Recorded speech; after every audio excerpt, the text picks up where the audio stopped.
Hello, everyone. Welcome to the Lux Files. This is episode 23, I believe. I've been really busy lately, so I have no idea what's going on. So I think episode 23 might be episode 24. Who knows? But it doesn't matter because I have an amazing guest anyways. I have witch, author, and artist Laura Tempest Zakroff with me today. Hello, hello, Laura. Hello, so glad to be here in our Thanks. virtual space. Thanks for being here. I really appreciate it. How are you? I am excellent. This is my week of sort of chilling and getting back to like, what is the world? Yeah, right. When you're that busy with writing, are you completely cocooned? Like you don't leave the house type of thing?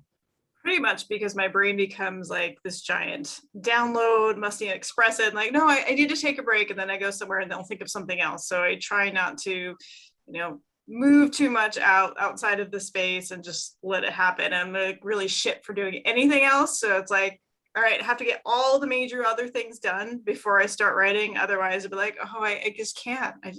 So it's a total submission into the writing process. I'm like, I can't wait to get out of this box. That's funny. I never, I mean, I've never written a book, so this really wouldn't have occurred to me. But you just saying that right now, like it's really interesting. You saying like you go somewhere and you get inspiration, and it's like inspiration is always a good thing. We always talk about inspiration being a very, very good thing, but here in this context, I can see an author being like, "This is not what I needed right now." Like, oh my God. Yeah, could you like hold it for a moment? I'm in the shower. I can't write anything down while I'm in the shower, or like that like little bit of space where you're almost asleep. Like you put your phone down and you're like, it's gonna be quiet, it's gonna be good. I'm gonna go right to sleep. I'm exhausted, and then suddenly you're like, oh, here's 6 ideas I have to like put down in my little, in the phone. So My yeah. best stories happen because I do write short stories just for myself. I've never like here world.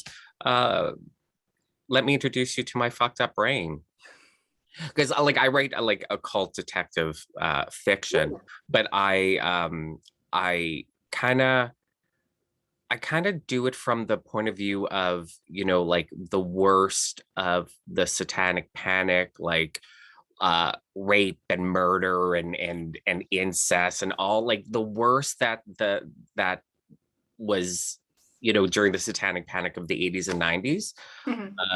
So I've never been like, okay, here's what's in my brain world, read this. But my best stories happen from the moment my head hits the pillow to 3 hours later when I actually fall asleep. Oh, and they're brilliant, and I wake up the next morning, I'm like, I'm gonna write this down, and it's shit. Yeah, it's complete shit. I'm actually gonna try. I was thinking the other day, try voice to text and see if I can do that when I get these brainstorms, instead of, because I mean I'm not going to get up at like 3 a.m. I'm like, oh, I'm going to write this down. You know what I mean? So yeah. No, that's why I just use the notepad function on there. Like I should really have something in the shower that's waterproof that I could just hear those, 6 paragraphs. Aren't their phones waterproof now? I don't want to explore. You know what? Yeah, tomorrow when you hop in the shower, find out. Just bring the phone in with you and just find out. Why not? I think my phone's waterproof. I think it can actually like go in water to like a certain depth. I think I have an iPhone 10. I mean, but I'm not like, I mean, I won't even like if it's raining, I won't even have it in my hand. So, I'm not gonna, I suppose I could do like a little Ziploc bag, but then it would be this whole awkward thing. I think what happens is the muses are like, I'm just gonna tease the fuck out of you, and I'm gonna give you this idea. And if you were actually to have paper or to voice record or do anything else, it would just be poof. It would be this desert in your mind. Yeah. Like, no, too accessible. Yeah, for sure. Absolutely. I get that. Believe me, I get that. So With my podcast, like I started this just to have conversations with people, and it's very casual, and I like listening to people's stories. And my favorite thing to hear from my guests is that sort of first moment in their lives that kind of like set them on their magical slash spiritual path.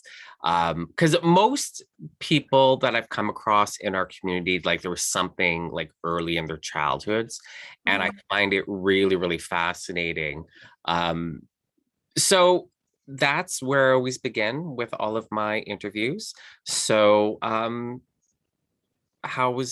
about you tell us about your like, seminal moment or a series of, experiences that kind of, led you onto your path that you're on now.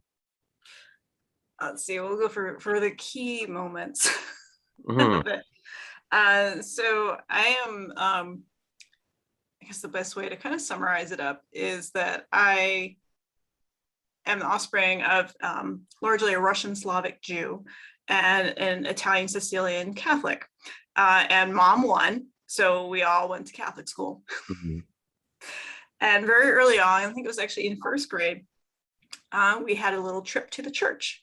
And I already didn't like going to church as it is, but I'm like, okay, we're going to have this little thing and we're going to walk around the altar, the vestibule, all of that. And where, my brothers were both acolytes, Mm. altar boys. So, and they're much older than me. So it's like, this is the point where I get to sit where my brothers sit. And like, why not sit where the priest sits? Because why not?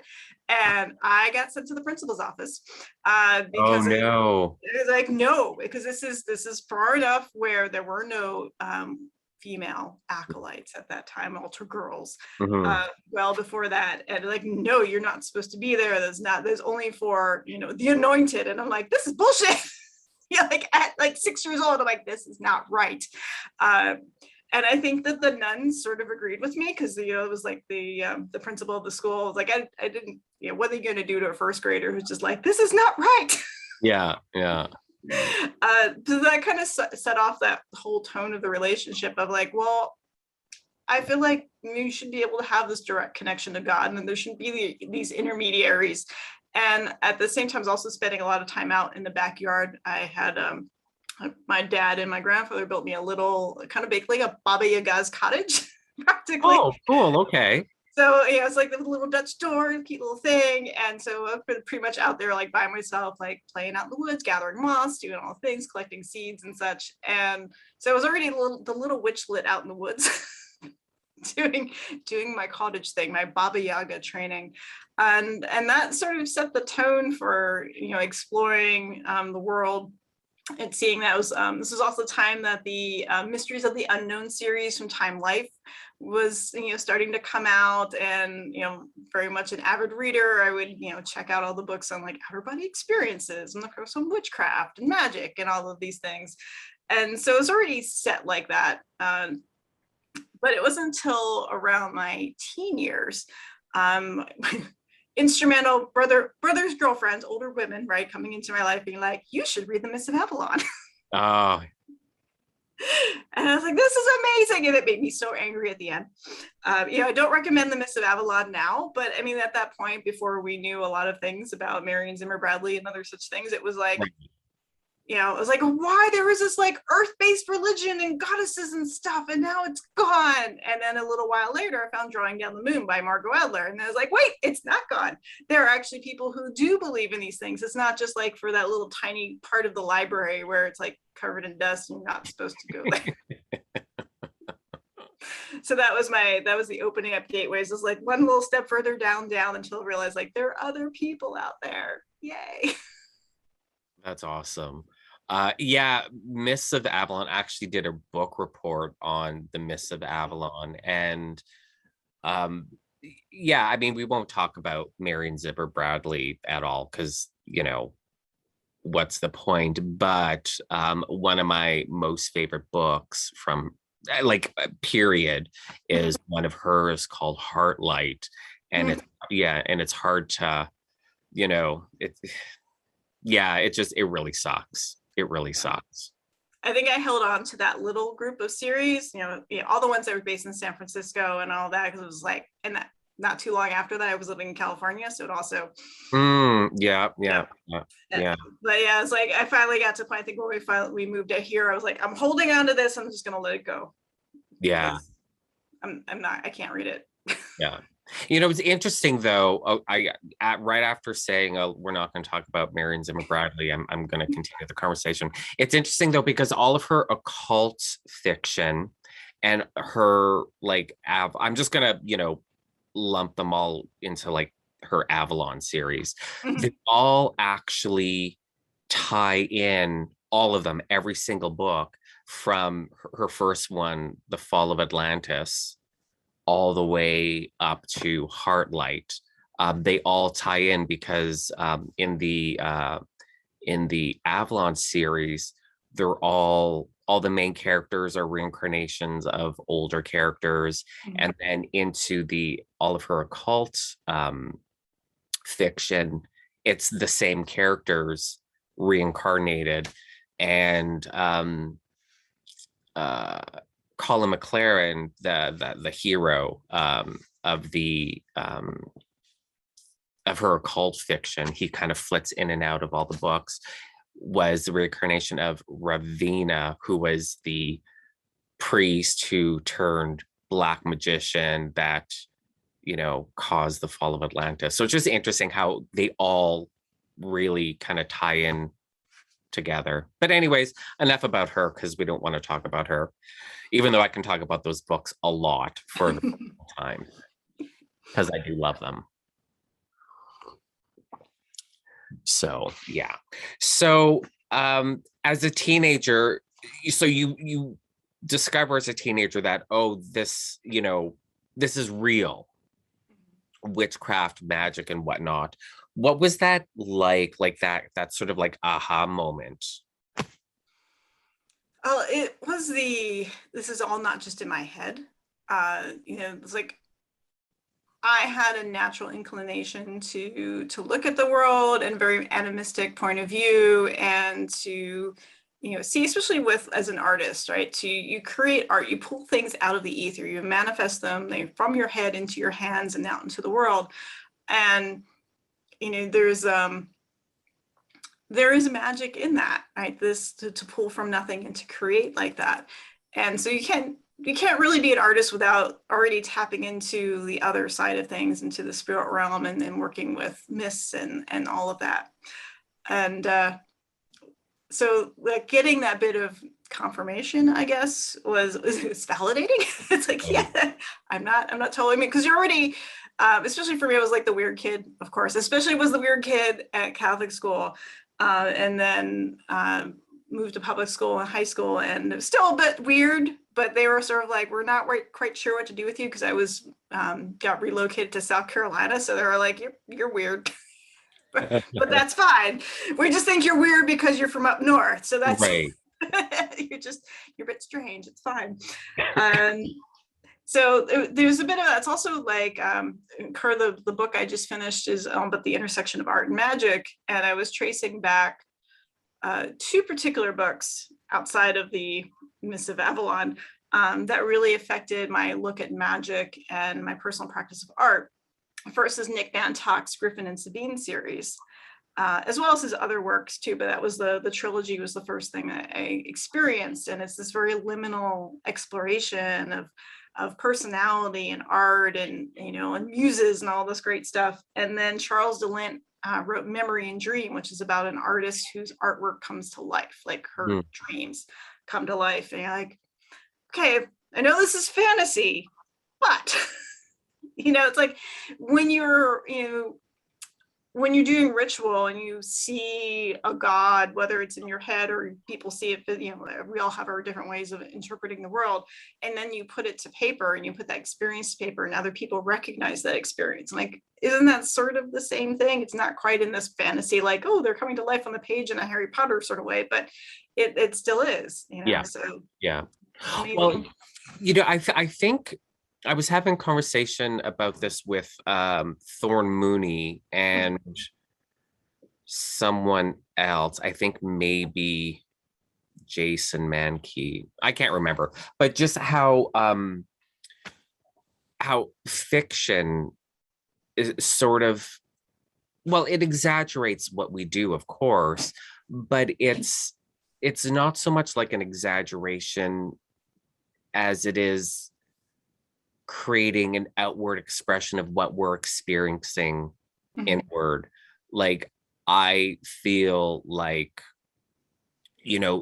Doctor Strange when I'm in ritual, even though nothing crazy is going on physically, visually, like no one's gonna see me doing ritual and see all of these flashing lights and all of these wonders and whatnot. But that's what you're experiencing in ritual. So it's so in that sense, it's not really like an exaggeration of what we do. It's just making it a lot more artistically appealing, because you can't, if you're gonna create a movie about magicians or witches, you can't really have, half an hour segments of the LBRP. Right.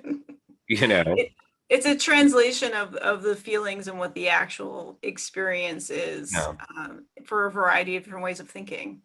Yeah, exactly. So yeah, so I mean, yeah, sure, it's an exaggeration technically, but just in the fact that they're making it like a physical real world experience instead of more of a spiritual inner experience. So, and that's why I say, like, we always scoff when these Christian groups are like, oh, we got to ban Harry Potter books, they promote witchcraft, and we're like, no, no, no. Yes, they do. Yes, Dungeons and Dragons, Harry Potter, the whole shebang. Yes, it promotes witchcraft and magic, because that's where we all get our influences from, is through fiction when we're kids. Because otherwise, where when you're a kid and you don't know magic is real, where's your inspiration? You need a touchstone in Yeah, order to exactly. figure that out. Exactly. With me, it was through Dungeons and Dragons, so and younger generations, Harry Potter. That's what I mean, that's just reality. Yes, they promote witchcraft and magic. So Hollywood, keep doing what you're doing. Doing the work. Yeah, so there you go. Do you remember your first sort of, I'm just going to say genuine, just because I think as kids we all did weird spells and rituals as 8-year-olds, with sticks and a bit of chewing gum. But like as a teenager, when you're like, oh, this is real, witchcraft is actually a thing. Do you remember your first ritual or spell that you attempted? Let's see, formal ones. Like when I go back to childhood, I distinctly remember writing in some sort of runes and putting them around the trees to protect the trees, which is like weird, weird thing for a kid to do in the backyard because trees are fine. Actually, not really, because we did have 2 willows that eventually there was a disease that was going through Jersey at that time. So I guess it was like, we're going to protect the rest of the trees. I don't understand species at a young age. But as I got older, I don't think I really had formalized ritual outside of what I was creating for art. Okay. So I can look at particular pieces of art and feel like that has connection to spirit or diving deeper into myth and connecting with deity. But at the same time, like pretty much when I landed in college and was like, I'm going to find other people, I ended up leading a open path pagan group. And so it was like, all right, well, I'm going to lead ritual. I've read a lot of books, but I'm also going to do it how I think it should be done. And that was just like the set off into, well, let's experiment and see what happens. And I still have folks 20, 25, 30 years later, are like, those were some of the best rituals I've ever attended. Like, excellent, because they're very ecstatic. And one of the most potent ones is I was like, we're going to do a trance meditation. We're going to go to a stone circle and the horn god will meet us there. And as I'm leading this, I hear someone come up the stairs and stand behind me. And I'm like, who's coming to the ritual late? Like, this is really rude. And I turn around, there's nobody there. Mm. But it smells like goat. Oh, wow. There you go. So like, well, I guess that worked. I wonder who that could be. Any ideas out there, listeners? I 30 years later, we still don't know. Who knows, a mystery. I've experienced like that when I was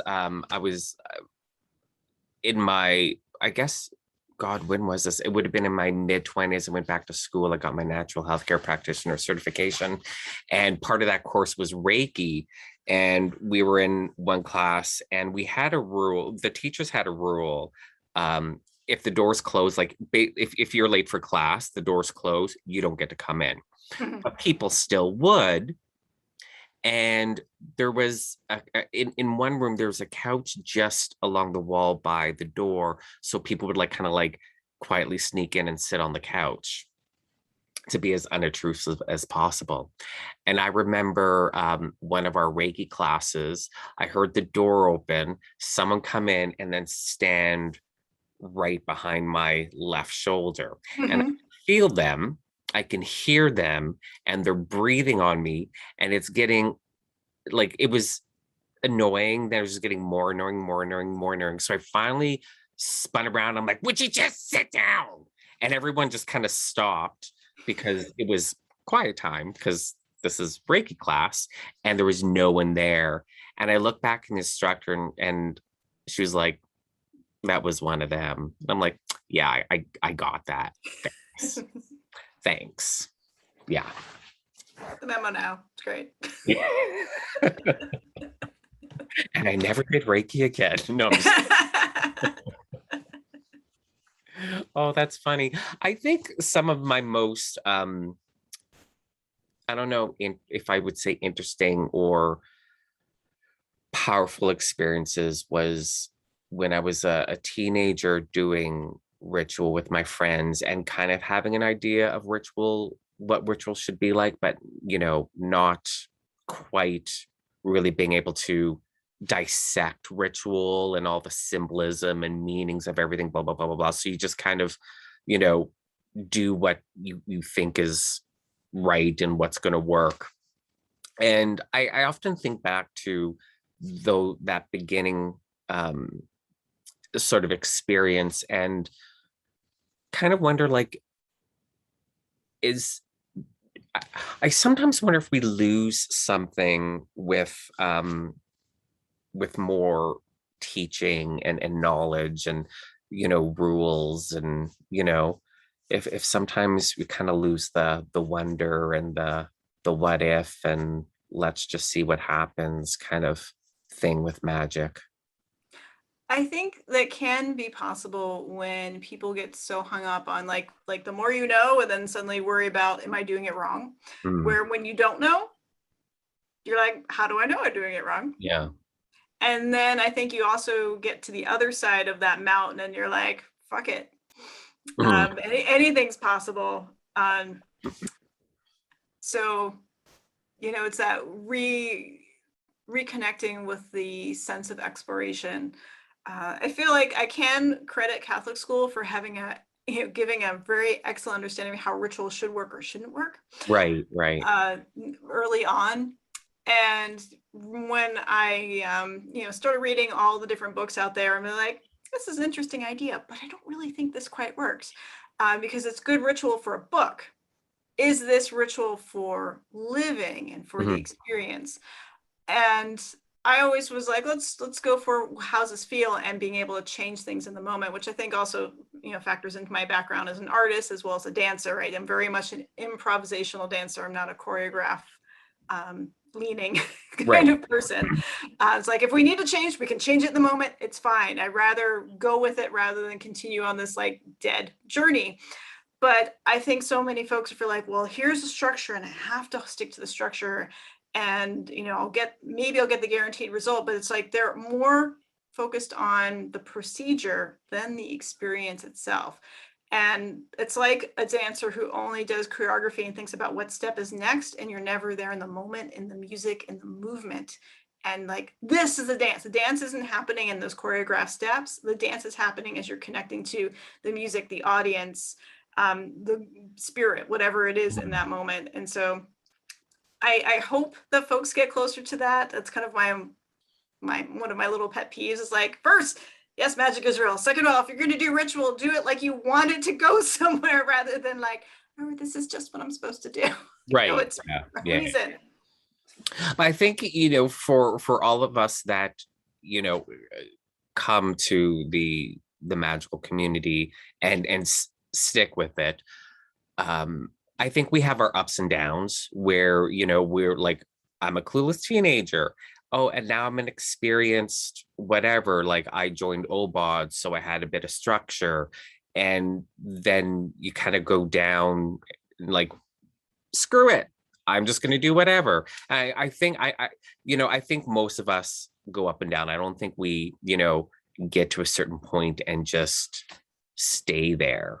Like, especially with me with my, like, because I'm a druid, but I also practice the Golden Dawn system of magic, which looks very structured, very formalized and whatnot. And you can certainly get caught up in the step 1, step 2, step 3. This is what you're supposed to do. This is how it's supposed to go. Blah blah blah blah blah. And then I'm in this like right now. This like, fuck it. Let's just see what's going to happen. Let's try this. Let's try that. It may fail horribly, and that's actually a good thing because you tried. If you don't know, like, if you don't know whether or not something's going to work, what are you going to do? Just sit there for the next 10 years debating it? Or are you just going to try it? I'd rather fail spectacularly than not try something at all. Nothing's going to go wrong. More. Yeah, absolutely. I mean, it's I'm not going to accidentally open up a pit of hell and a demon's not going to drag me under. You know what I mean? Like, it's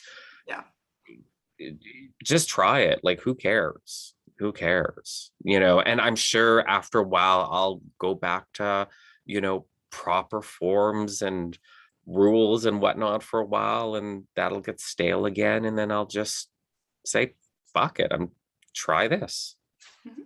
Why not? I mean, it's magic.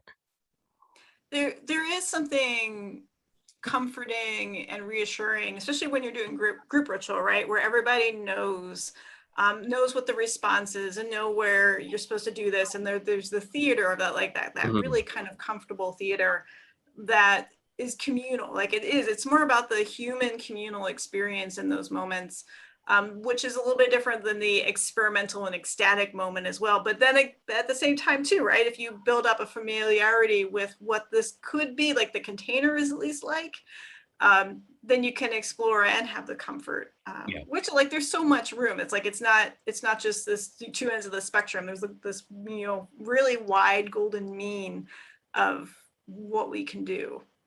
Yeah, absolutely. Again, this is, and I get, beginners,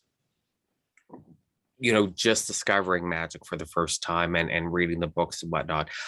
I get the rule. And I mean, there's you need to learn your shit. Learn your shit, be proficient. The do's and don'ts, the ins and outs, learn all that stuff. And then occasionally just throw it out the window as needed, try something, whatnot, blah, blah, blah. But I mean, I get, sort of falling into that trap of structure, of rules where they're hard and fast and there's no bending them or any, like it's okay, if you're in that point, as a beginner, because again, learn your shit, and then you can start asking, well, why? If this is a rule, quote unquote, why? Well, find out. find out. And you know what? Just because it's in a book doesn't mean it's right. So you're going to find out if it's, a good rule to follow, or if it's just someone's bullshit that just ended up on a page. And like you were saying earlier about a ritual, like, oh, this ritual is good for this book, but is it good for life? And one thing I've noticed is you can kind of tell the difference in books, like what rituals are included in this book that are included because that's what they do in their lives, and what was created for that book. You can tell, with some experience, you can tell the difference between the two. Absolutely. Yeah. And there's also I'm just going to put this in here because this is what people are expecting, and I still actually don't know. Right? You get that sense of like, yeah, you just, we're told to put this in here. Yeah, or like if you are, contracted to write a book on X subject, you need to fill up the book with X subject. So, I guess you're going to create things, and I'm not saying that's a bad thing. It's not like, oh, well, these rituals aren't genuine because, I can write a ritual in, the next 5 minutes. It's just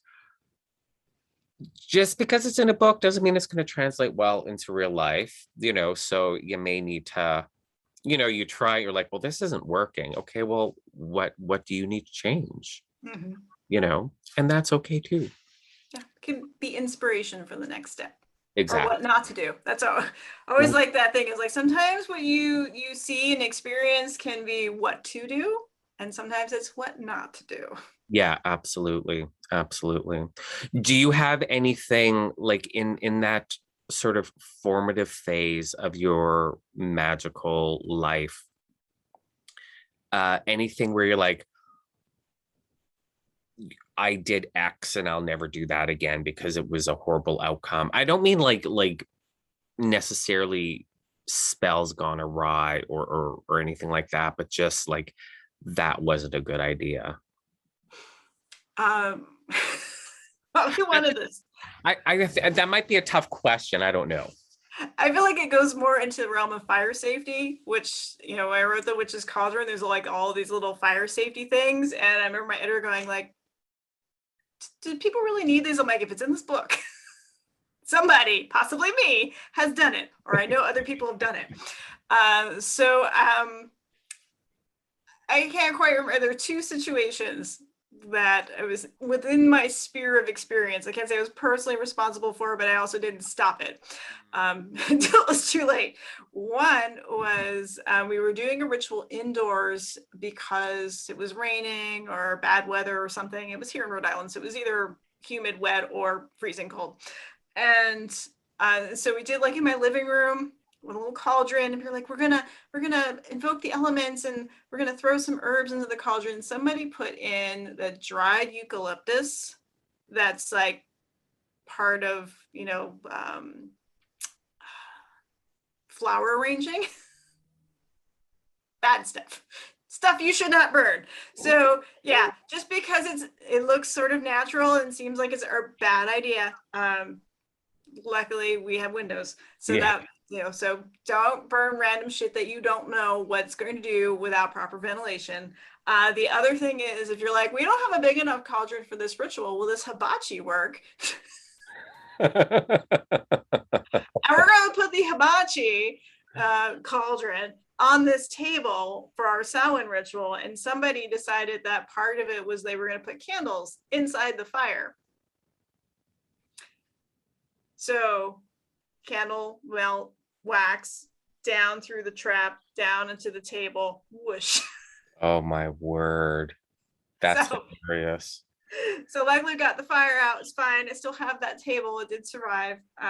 But putting melted wax things into a container of any kind of sort that, you know, it's going to drip onto wood and fabric and such is a terrible idea. So yeah, it's not that any sort of spiritual god magic things have gone wrong, but some of the technical physical stuff that just can I think not enough books. There's so much that we as practitioners take for granted, that we learn through experience. That, you know, I get a lot of questions, of course, from my business. I get a lot of questions about, you know, burning candles and burning incense and whatnot. And when I first started, well, not when I first started the business, but when it started really growing, I'd get, you know, people emailing me or messaging me on social media, and I'd be asking me questions. And at first I'm like,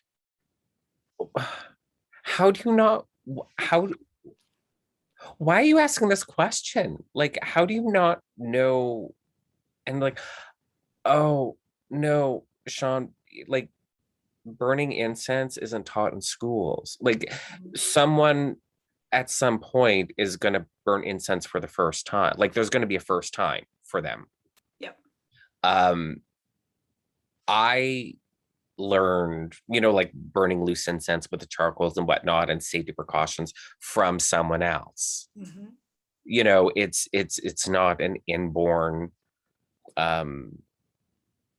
set of knowledge that you're born with, you know what I mean?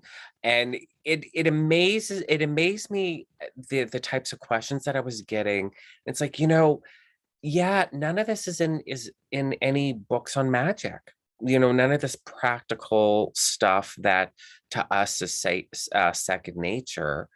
But yeah, and then you just end up with horror stories, and people love sending me photos of them using my products, and I love it. And I love it. But not when they send me photos of, say, my scented candles. They're wrapped in cellophane and then the paper label over top. But on the top of the candle, there's like a plastic disc with a couple of holes. So you can actually smell the scent. And the wick is through the central hole. So a lot of people think it's a great idea to just light the candle with the plastic disc and the cellophane and the paper, and like, oh, look, Sean, I'm using your candle. Isn't it great? And I'm like, no, it really isn't, because my candle's going to burn down your house. Yeah. You know, and yeah, so it's just like really like stuff that's second nature to us, but not everyone gets, you know, not everyone knows. So yeah, those do's and don'ts, like of the more practical nature, I think should be a little more prominent in books. I mean, if you're announcing on social media, I'm going to write a beginner's book on witchcraft, then make it a beginner's book on witchcraft, and you know, talk about how putting a charcoal disc on a plate, on a dinner plate, isn't going to end well. You know, just things like that people do. Yeah, don't hold it as you're lighting it. Yeah, people, you don't. Yeah, in the moment, like, why did he set the carpet on fire? Because you dropped it, because you didn't know it was going to spark. I mean, it doesn't really say that on the package, and how many people have that experience? They don't. And we think about lighting candles, right? It's like, oh, of course, everybody knows how to light a candle. There are better ways to light a candle and to engage that wick. There are other ways to blow it out. But we get the, oh, you blow the magic away. It's like, there are reasons why these techniques are, it's not just in the myth, it's this doesn't get wax all over your shit. Yeah, that's why we do this. Yeah. And you know, like, I'm supposed to be a candle expert. I mean, whatever, I just make candles. I was doing ritual at I have a group here, and we were at one of the ladies' houses, and I brought some beeswax candles, some of my like big pillar candles, and we did the ritual. And I'm trying to blow them out afterwards, and they just wouldn't go out. And I don't blow hard because you don't blow hard on, liquid wax for obvious reasons. And it just wouldn't go out like the way they normally do. So I finally, and just wax just splattered everywhere. It's like, that's such an amateur move and on my part, but I didn't bring my candle snuffer. She didn't have a candle snuffer. So it's just like, I'm just gonna blow out the candles, and they just wouldn't blow out. And I just got frustrated, and the wax ended up everywhere, everywhere, everywhere. Like, yep, that's great. Where's the wine? Yeah, you blame it on the ritual. Yeah. I think there was back in 2001, I was at a pagan leaders summit, and whatever ritual we did in the gymnasium, because that was the space that was available. I remember afterwards we're all like on the floor with credit cards and stuff, scraping the wax off the floor. So you have pagan elders from like all over North America, and there's still wax on the floor. That's poetic. That's funny. That's funny. So going back to your life, you said you were in college and you started this pagan group, or which pagan, or we called it a pagan society. The Cauldron of Anun, or Anwen, pagan society, just because it was sort of all encompassing and kind of inclusive. So we're like, pagan, that's a good word back then. And then where did that lead you? Like, as like you said, like you're like, well, I'll write the rituals, blah blah blah blah blah. So kind of like a natural ritualist. Oh yeah, like I like it. There's a certain order to things.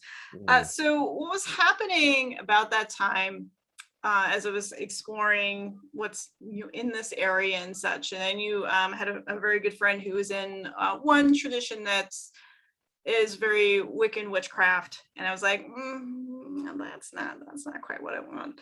And so I'm like, let's go a little bit more eclectic and see what can happen here.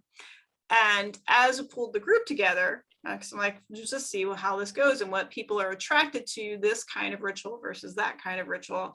And from that, I got a core group of people who were interested in a particular style. So now we're pulling in people from everywhere. It started as a college society, and then went to like, people like, well, I'm not your college, but I'm at this college. Like, why not? Well, I'm college age, but I'm not in college.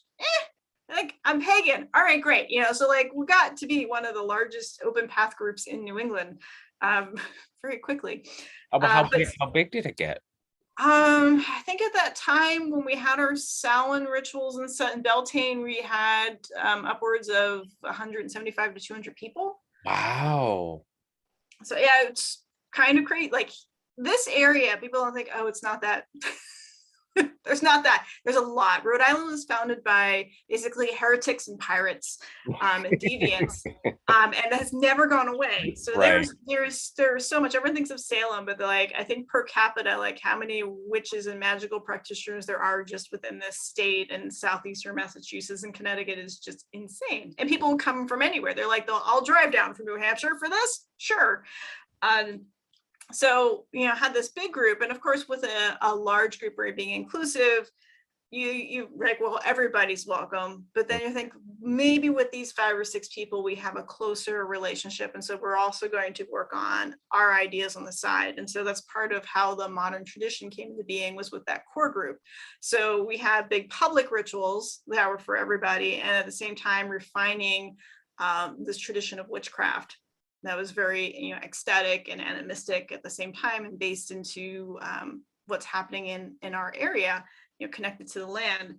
And so that was happening. Though when I graduated, I ended up moving to California. So it was like, well, bye everybody. I'm gonna go 3,000 miles the other direction. And so that kind of changed a lot of the trajectory of things, but it was pretty crazy. Did the group survive your move? Not exactly. Again, right. So keeping in mind that this is happening from like 18 to 21, And somehow I'm leading this group at that age, which is still mind-blowing now. Like, Right. Yeah. but I had people who were 3 times my age who were like, oh yes, this is a great idea. This is very good. Because they just like what's going on.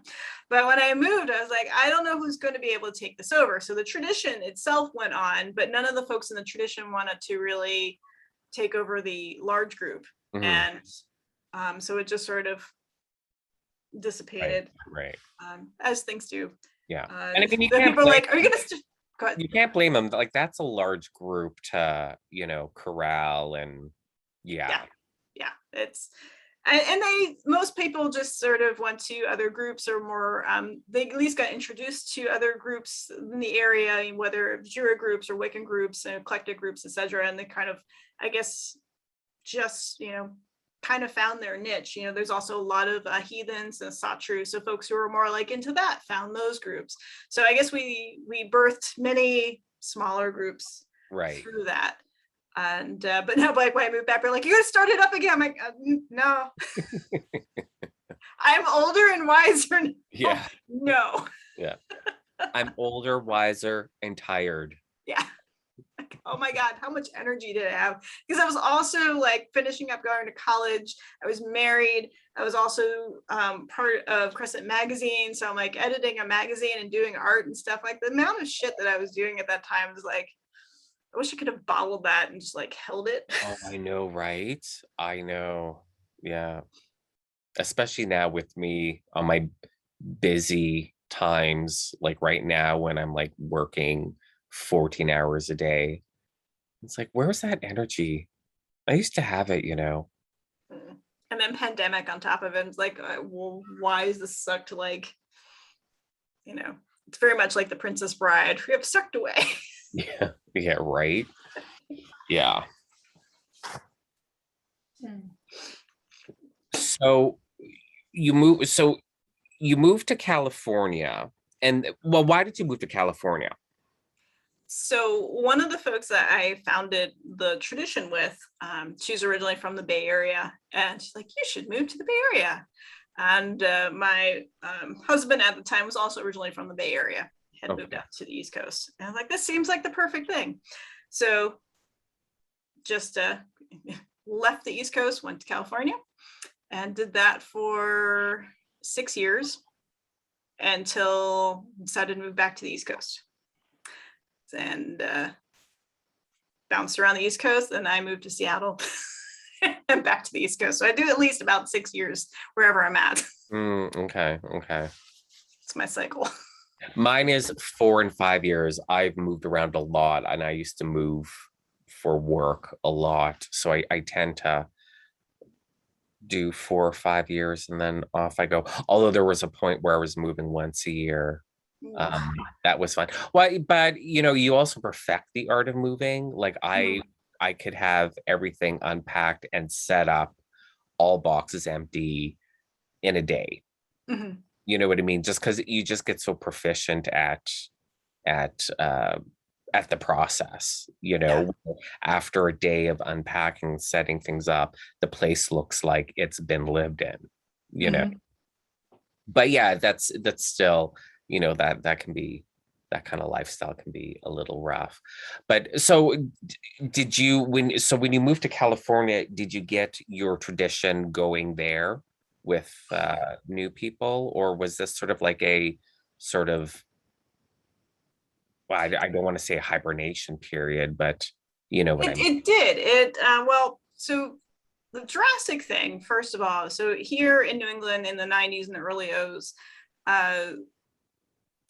it was a slightly different time, right? So with being a pagan, being a witch, was sort of extremely revolutionary. It wasn't really commonly accepted, still really high rates of discrimination and all of that. So I think that helped make the community here very close knit, because you had kind of, not to say a common enemy, but at least a common cause. Yeah. And then moving to the Bay Area, which is so diverse, you have people who are like, I work with an atheist and a Hindu and a Jew and and a Mormon, and oh, so what, you're a witch? Okay, whatever. And it's funny that like so we put on the first Pagan Pride here in Rhode Island, and I went to the first San Francisco, not the first one, but one of the early San Francisco Pagan Prides, and it was the same amount of people. Like, Oh, how can you have 200 people here and barely 200 people in the Bay Area? Where I'm like, they're swarming. Like, there's so many more pagans here, and they're like, meh, what's there to be proud about? We gotta do this every day. yeah, right. Yeah. So, that was sort of a shift, right? Because it was less of like, well, we have to organize, we have to do these things. But I still was networking. And so that's where I met Anar, who is part of the fairy tradition, the Anderson fairy tradition. We started dancing and working and creating art together. So there was that. The other person I founded the tradition with was out there. So we're doing, we're just doing the work. It was more about what kind of art that we're creating, what dance and other types of creativity. Versus that, and trying to also help the folks who were still back here in the East Coast, which it was a disconnect. It's still the early days of the internet, so trying to, deal with family issues, Right. and not communicating well, because most of these people are also in their 20s and 30s, and so we're not the best communicators. So it became a bit of a hiatus from the group work and more solo, unless it was for performance or for education. So doing it through dance, doing things at PantheaCon, and that sort of thing. So it was still very active, but a different type of focus. Right. Yeah. So when you moved back to the East Coast the first time, so it was East Coast, Bay Area, East Coast, Seattle, East Coast. Mm-hmm. Okay. So when you went back to the East Coast the first time, was it like, okay, I can sort of like pick up where I left off, or was things very different? Well, so when we moved back to the East Coast, it was New Jersey, South Jersey, Philadelphia area, because part of it was my grandparents were getting very up in age and wanted to be closer to them before they passed.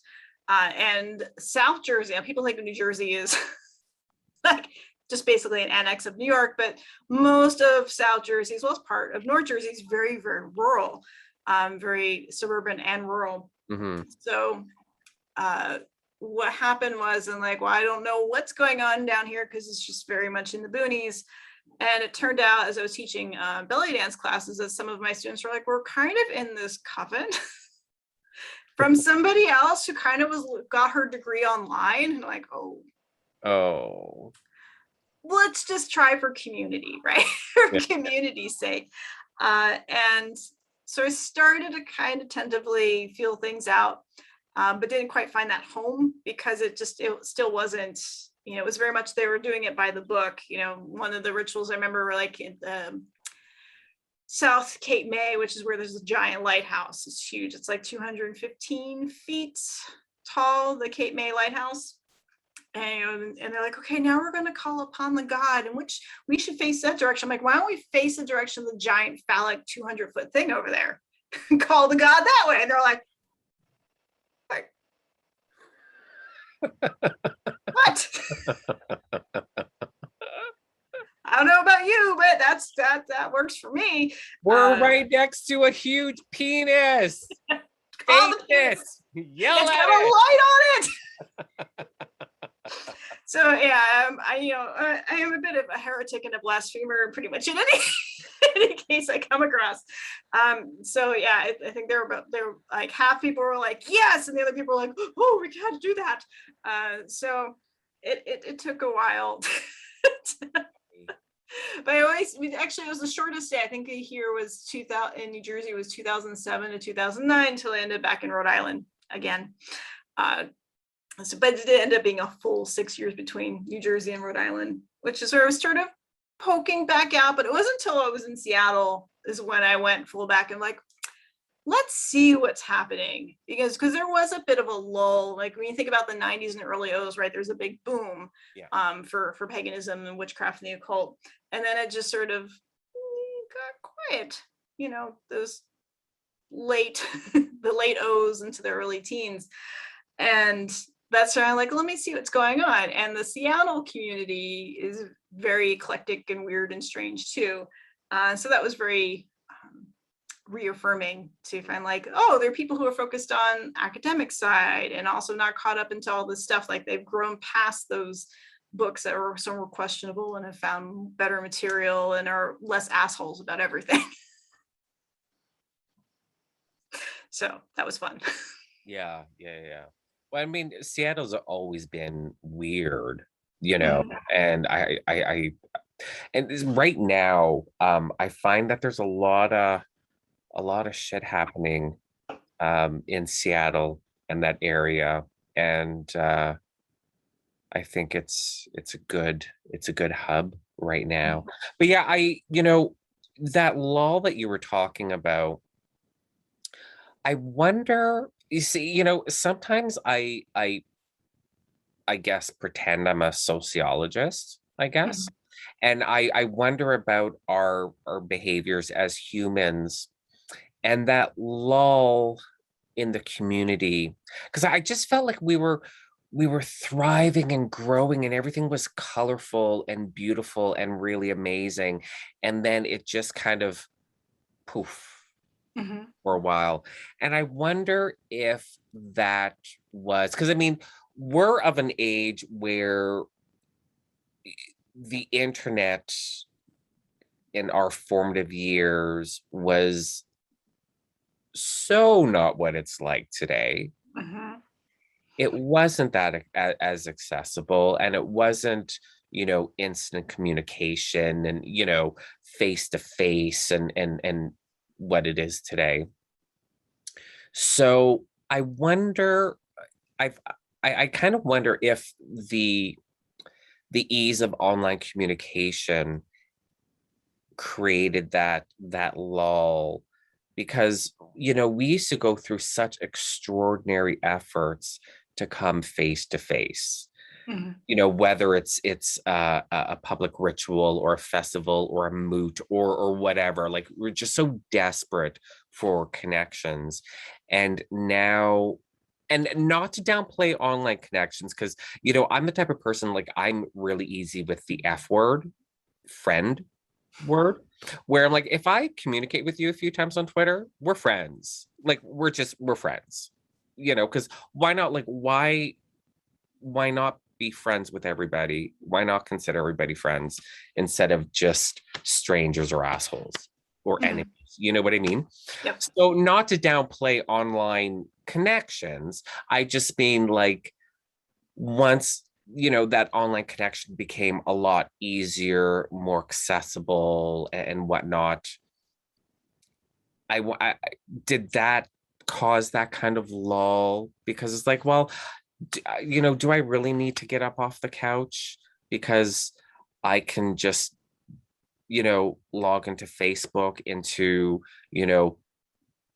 witchy whatever group that on Facebook that I'm a member of, and that's good enough? I think, yeah, the familiarity can breed contempt, and the sort of laziness. But when I look back at what also is going on, because there's also a trajectory with the dance community of where it was thriving and booming and booming and going and going. And then around 2008, shit started to hit the fan and things changed. Part of that, I think, is the majority of folks I know at that time were using tribe.net for communication, which was really easy, right? And so it was easy to connect with folks. It was easy to have communication. It was a little more exciting than IRC. Right? With pictures. Yeah. And then that blew up, and then we're like trying to get onto Facebook, right? So like you have a fairly tight-knit community that's been dispersed, and people are trying to find each other.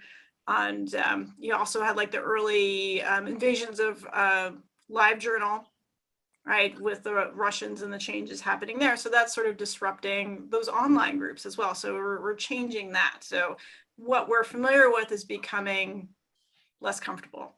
But then you also had in 2008 was the economic crash, right? Major impact on how people were spending their free time, which really was huge on the dance community. So I did two nationwide tours one in 2006, which was at boom level, right? And every workshop is full, people are excited, every show's full, people are buying stuff, they're just throwing money around like anything. And then in 2009, I did another tour where they're still putting their butts in the workshops and they're still coming out to the shows, but they're like, I can either do the class or the show. They're not buying extra stuff, they're not doing the merch. And I think that is true for all across the board. It's not just dance. It was, how much extra money do you have to buy these books on witchcraft or these candles or these other things? And if you don't have people buying things, I know this gets into commerce and capitalism and all that, but really, if your metaphysical shops are your communal hubs where the classes and workshops and events are happening and people are not buying the products, right? And they can't really afford the classes anymore, then you can't pay your rent, which means that the space closes. Yeah. And I can think of all the shops that closed up then. And so you, again, like we're losing those spaces online that we're familiar with. We're also losing our in-person spaces as well. So I think it sort of was a twofold approach. Yeah. No, I forgot about 2008 with the economic collapse. I wasn't even thinking about that. I had moved to, everyone knows I'm Canadian. I'm here in Canada. But in 2008, I moved to Texas, Houston, for work. And I really, my company wasn't affected by the crash. It took Texas a really long time to start feeling it, and it certainly wasn't as devastating there as it was other parts of the US. I mean, it's oil rich, it has a certain level of insulation. Houston was fantastic. Oh, I loved living there. Such a great city. There's some amazing places in Texas, and people think about the South and they think it's poorer for this, that, and the other reasons. But like my family moved to South Carolina, as I mentioned. I went to high school down there. That was in the 90s when we had another economic bust, right? And so the South was thriving. It was a decent economic culture, and so that's why we moved down there. And it's still, and the same thing with the shifting of in 2008, 2009, it still was decent on tour in the South where it wasn't in other places. So right, fascinating. Yeah. So many of my friends, I remember when I announced I was moving to Texas, oh, but you're gay. Like, yeah, I'm still allowed in, but there's also that whole perception, conservative, homophobic, blah blah blah blah blah blah blah blah, which of course is true, because I mean that exists everywhere, but no, I mean we're talking Houston, and I also lived in Austin, so you can't really look at Houston and Austin and be like, oh, so conservative. That's big blue dots. Yeah. Big blue dots that I would move back to in a heartbeat, if just for the climate. Well, maybe, I guess maybe not so much. 3 months after I moved to Houston got hit by Hurricane Ike. It was the first direct hit by a hurricane in 24 years. And me being from Canada, central Canada, and I live in the Canadian Shield, and it's called the Canadian Shield because it basically protects this area from major weather. We don't get tornadoes, and again, we're in central Canada, we don't get hurricanes. So 3 months after moving to Texas to be living through a hurricane, that was fun. That was so much fun. I never lost power. I had air conditioning, I had cable, I had my internet, but I had friends that didn't have power for 4 months afterwards. Like, it was pretty brutal. It was really brutal, and you could see the psychological toll it was taking on them at week after week after week, just how how hard it was on them, and you can just see them. Oh, it was rough for the people that went 4 months without power. It was really rough. But now, yeah, I mean, hurricanes and in the winter time when Oh yeah. they had that storm and their entire like power The whole infrastructure. grid. Yeah, Yep. yeah, maybe not so much wanting to move back to Texas anymore. I don't know. Maybe I should just rethink that. I So just hate winter. timeshare. Honestly, I just hate winter. I hate snow. I hate shoveling it. I hate the cold. Um, I just hate winter. So, you know. Yeah. It was a bit of a, moving back from Seattle to Rhode Island. It's like snow, because it doesn't really snow in Seattle. Like it gets little tiny bits of snow, but you look at it and it melts, which Yeah, is good because the whole city is built on hills, so it's not really right. not really great. But I have to say the real estate in New England is much more affordable than the entire West Coast. So Right. Yeah, I'll yeah. take the snow. It's fine Yeah, for now. that makes sense. Yeah, it's expensive out there. Mm. It really is. Houston was so dirt cheap. The real estate was crazy. I was looking at houses. Um, well, originally I was looking at houses like, well, I'm in a 1,200 square foot 1 bedroom apartment, which is huge. Mhm. Like that's big for a 1 bedroom. Well, I mean, it had a den, but technically it was a 1 bedroom. So like every room was oversized. I mean, the bathroom was 10 foot by 10 foot. I mean, everything was bigger, and it had 16-foot cathedral ceilings. So I'm like, okay, well, I'm in a 1,200 square foot apartment. I mean, technically, I don't need even that much space, but whatever. So I'm like, I'm going to look at 1,600 square foot. Did I say that? 1,600 square foot homes, because I don't need anything too big.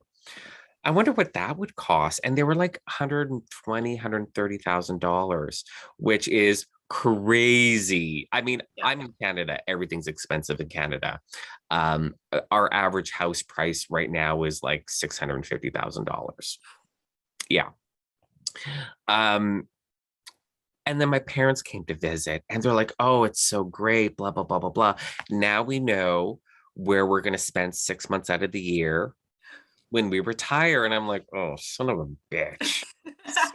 1,600 square feet is not going to cut it. So, and like I said, this is like $120,000, $130,000. So I'm like, well, what could I get for $250,000? Like 5,000 square foot homes. Mhm. Like, crazy. And I'm like, and again, being, from Canada, and I'd moved from Toronto to the States, and, real estate here in Canada is expensive, period. But then, Toronto or Vancouver, it's just absolutely crazy. So I'm like, my condo in Toronto was 750 square feet, I think it was. And that was $215,000. So now I'm looking at 5,000 square foot houses for 250,000. It was insane. It was insane. And when I first moved down there, my friend Chris was driving, like, oh, show you around our neighborhood. And we went here and there and blah, blah, blah. Then we turned down this street, and he's like, yeah, and these houses are like $250,000. Can you imagine? He's like, can you imagine? That's so much money. Meanwhile, I'm like, can you imagine how cheap those are? I'm like, I'll take 10. Yeah. I'll buy 10. That one. And that one. yeah, like, let me buy 10 of them, and I'll rent out 9 of them. Because like that's nothing for these houses. It's crazy. Yeah. Mhm. Completely different world. Yeah. Oh, I loved it down there. So freaking great. So great. Enough about me. And I don't want to talk about Houston, because I just get a little too nostalgic, and I start thinking like, it's not that hard to move. Right. Why not? It is now, like as a business owner, I can't just pick up and go like I used to. Right. And I mean, also too, like I moved down there for work, because you can't just, wake up in Canada one day and be like, I'm moving to the States. Like, it doesn't work that way. You know, I can't just, you know, cross the border and be like, I live here now, you know, give me a green card. It just doesn't work that way. It's a little bit more. One of my very good friends is from Quebec. And yeah, how all the things that she has been through with job stuff and It's really complicated. I lucked out because I was able to get a TN visa. Technically, it's not a visa, but through Trade NAFTA, and I was able to, like, with the TN status, I was able to get an American driver's license, social security number, credit, basically all the perks of a green card without green card permanent resident status. So it was, you know, I lucked out that way, but there's you know, there's different like work visas that you just don't get, you know. It's not the same, and it's not easy. It's not easy, and it's expensive. You have to go through all the lawyers, and it's really expensive. So no, I'm just gonna deal with the snow for another little while, I guess. So there you go. Anyways, that's boring. Yeah,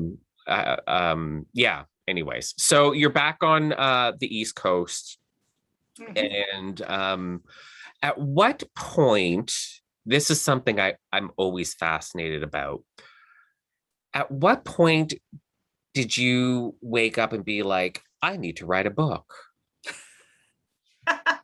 Like, where you know, what fascinates me about that is like, where does that thought come from? Like, people need to hear what I have to say. When I was I just moved back, moved to California. I had, you know, being involved in pagan publishing and such, I'm thinking like, you know, there really isn't something out there that says what I think needs to be said. Bless my own heart. I mean, there is a level of ego involved in being a writer, being a musician, actor, like putting yourself out there in public, being like, pay me to look at me, hear me, or read me. I mean, you know, there's a level of ego involved, of course. I'm a Gemini, so I'm all about communication. Like, I must communicate in some way, be it art or dance or writing.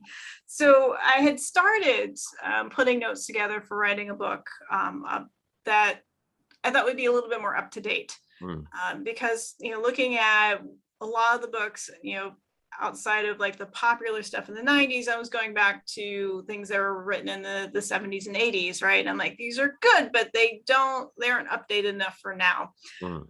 And my attempts to start writing a book was sorted by hard drive failure and a complete motherboard fry, which took out that. So I was like, well, perhaps that is a sign from the universe, which it was. It was a very good sign, because you should not write a major treatise about witchcraft in your mid-20s. At least that's how I feel. I feel very, very, very thankful, because I was quite the asshole then. I mean, I'm a fair amount of asshole now, but I had a lot of feelings, Right. a lot of stuff. So I think that was good. So what happened though is, you know, as I kind of re-entering in the early teens of the 2000s, getting back into things and going, well, I'm teaching about art and magic. So what if I propose a book about the intersection of art and magic? And I went to Pan-Pagan and decided, let me just throw this at Llewellyn and see what happens. And I got Bill, who's the publisher, right? The guy in charge. Yeah. He's like, we don't have anything like this.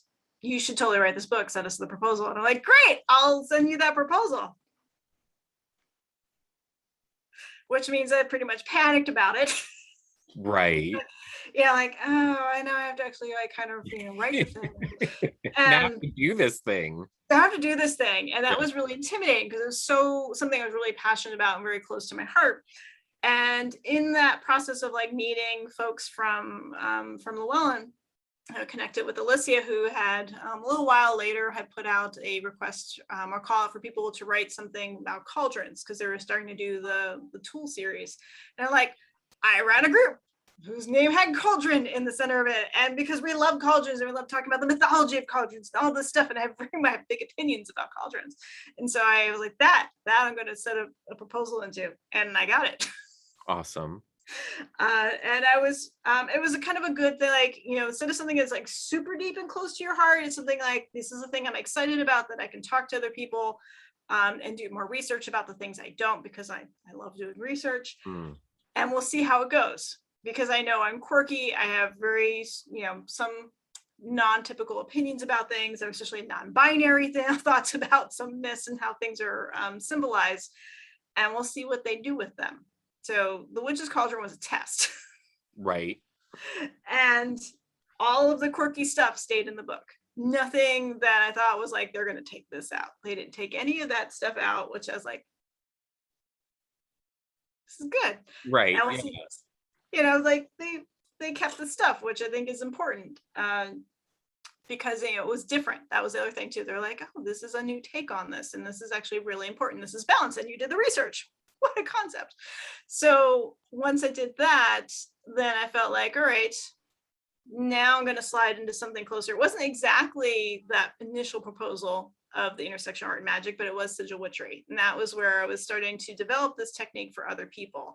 And that was very, very close and dear to my heart. So that's, you know, it's about things that I teach that people are like, you should write a book on this, because this is so accessible and so different. And so that's how that progression, it went from like the little test book to I teach about this. I want people to be able to do this for themselves. That's, to me, that's what writing books is about, right? Is being able to empower people to learn, to go deeper, to create something that is uniquely them, rather than me spoon feeding you, like, you just do this. I'm like, I want you to think, I want you to be creative, I want you to expand your mind and create something that's authentically you. And so that's how this has all started. Yeah. And you can tell that it's close to your heart, like just reading Sigil Witchery, like you can tell it's not a book that was written just because you have a contract to fulfill, or because you have a passing interest in sigils. Like you can see in that book how important it is to you, and how like as you say, like close to your heart it is. Like that's obvious to, I'm sure, to anyone that has read that book. Thank you. And I think it's obvious too, just by the reception of the book. I mean, because it's an incredibly popular book. Yeah, I think we're already on the 5th or 6th printing now, and it's insane. So like, you know, because I thought, yeah, there's other books on sigils out there. This is, you know, what's going to happen, and I was not prepared for. I mean, I know how enthusiastic people are in the workshop, so you can have an idea of like when you're teaching something and how people are reacting. But when you take your physical person out of the equation, it's hard to say, how is this going to be read? How are people going to really receive it outside of me not being there, right? Yeah, yeah. And the way you create sigils is, I'm going to say, unique, just for the simple fact that you pick up any book on magic or any book on sigils, and what you're doing is not represented in those books. And again, that doesn't mean to say that what you're doing is wrong. Obviously, it's a different take. It's certainly more of a artistic and intuitive take on sigils. So my question is, with the way you do your sigils, that are represented in the book, was that something like you had been doing for a very long time, creating sigils? Like does that go back, to the beginning, or how far back does that go? I say it goes back to when I started, so I've started going to art school at 3. Okay. So my parents like, she's not very coordinated. She can't quite do things. Art is safe. We're going to put into art. Because I wanted to, this is the time of Mary Lou Retton. So of course I wanted to do gymnastics, and I was nowhere as coordinated to do gymnastics. So like, this is safer. She likes to draw. Let's put her in the drawing classes. There you go. And by 1st grade, I was already attending very formal art classes. So, and as you kind of mentioned in the beginning, like I'm reading all these books on art history and and Egyptian mythology and hieroglyphics and such, and so that's starting to work its way into my art at a very young age, especially petroglyphs and cave paintings and all of this early art from all over the world is just absolutely fascinating to me.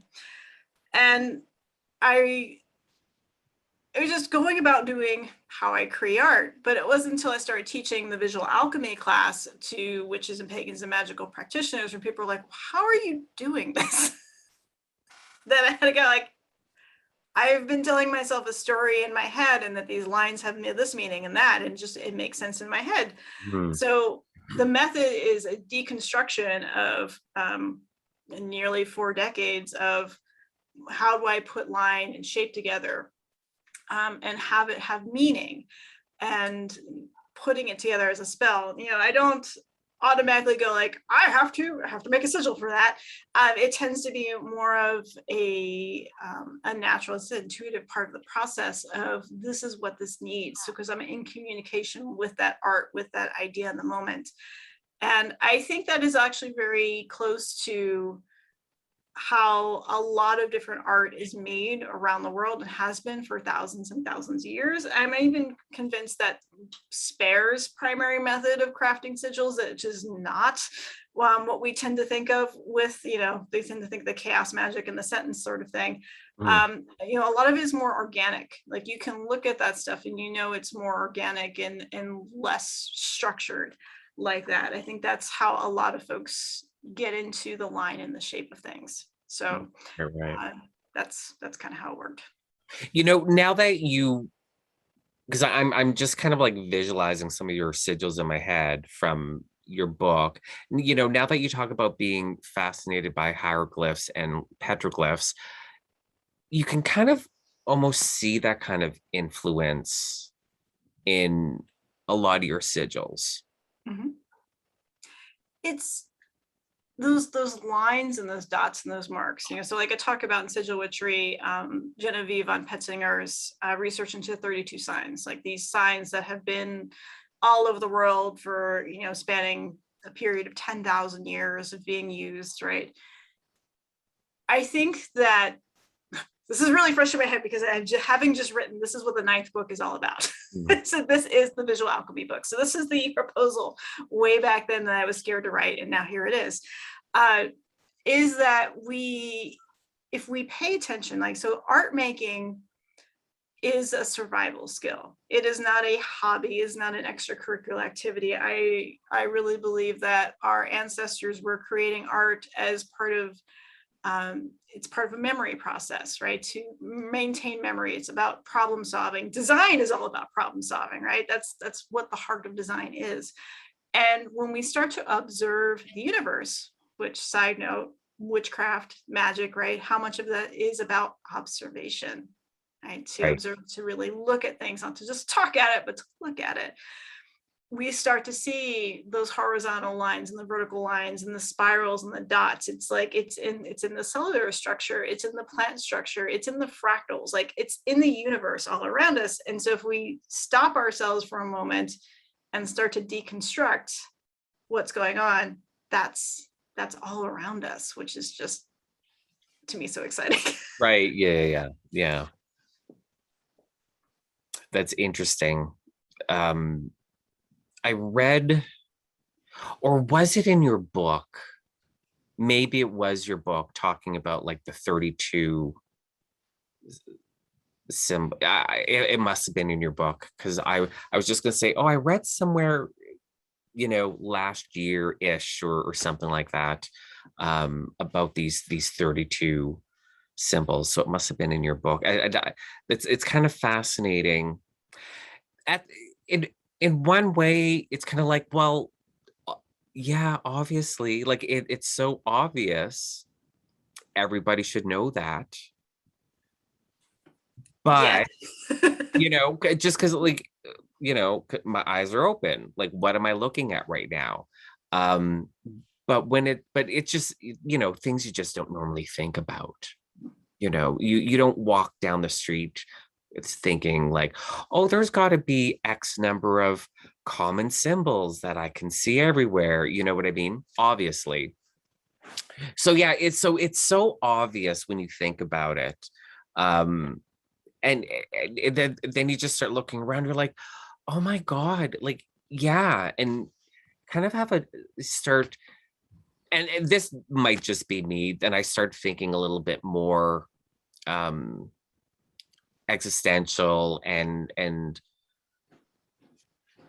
thinking about those symbols and about some initiatory experiences I've had and um visualizations through ritual, and it's like, huh, this is interesting. Like it's almost like how math can kind of, it's like a language of the universe, Mhm. how, and I see, like, I find math very sexy. um like it's sexy. Math is hot, because you're you're almost like communicating with the gods with complex math. Yeah.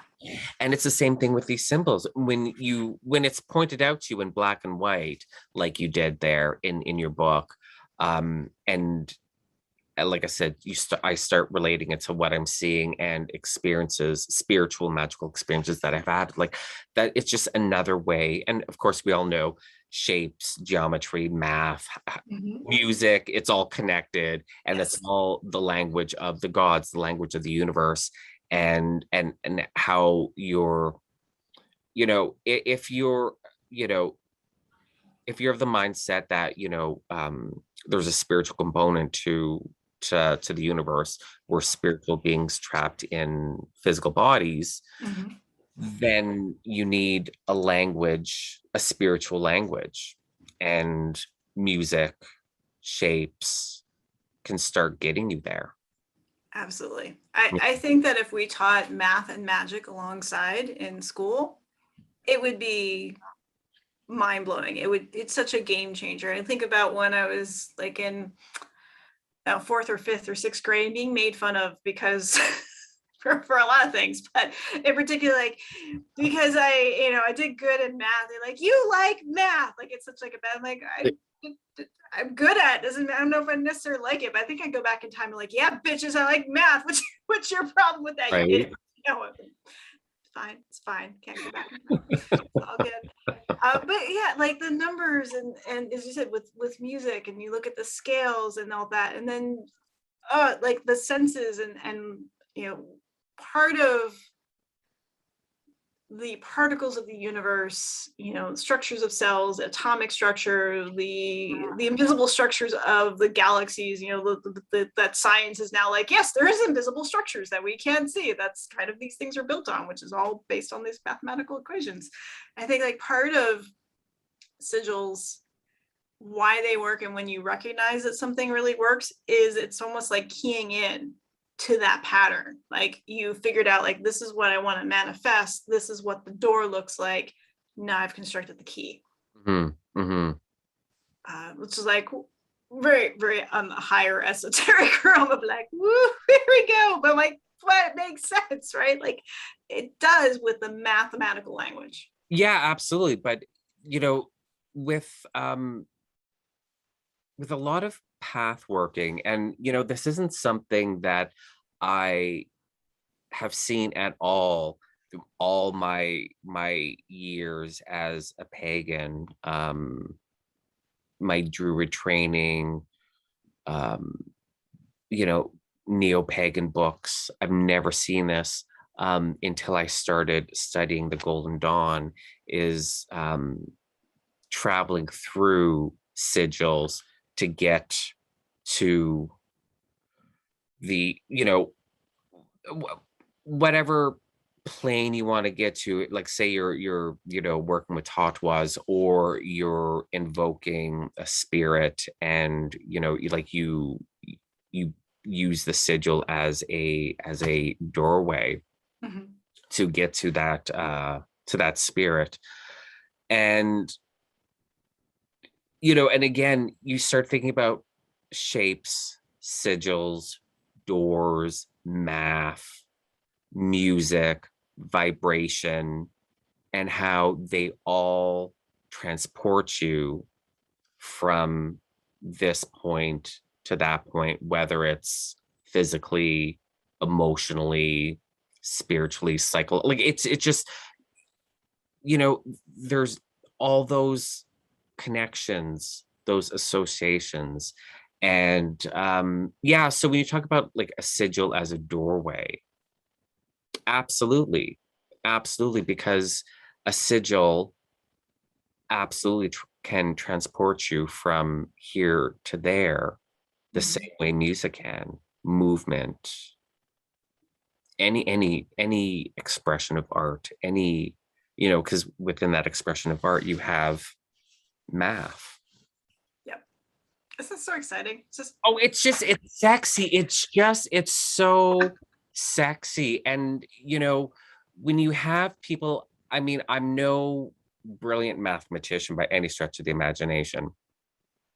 But when you have, now before I say this, I'm going to qualify this by saying I don't necessarily, like a lot of people in the occult community, like to jump on a lot of quantum I was theory. gonna say, you're gonna say the key word.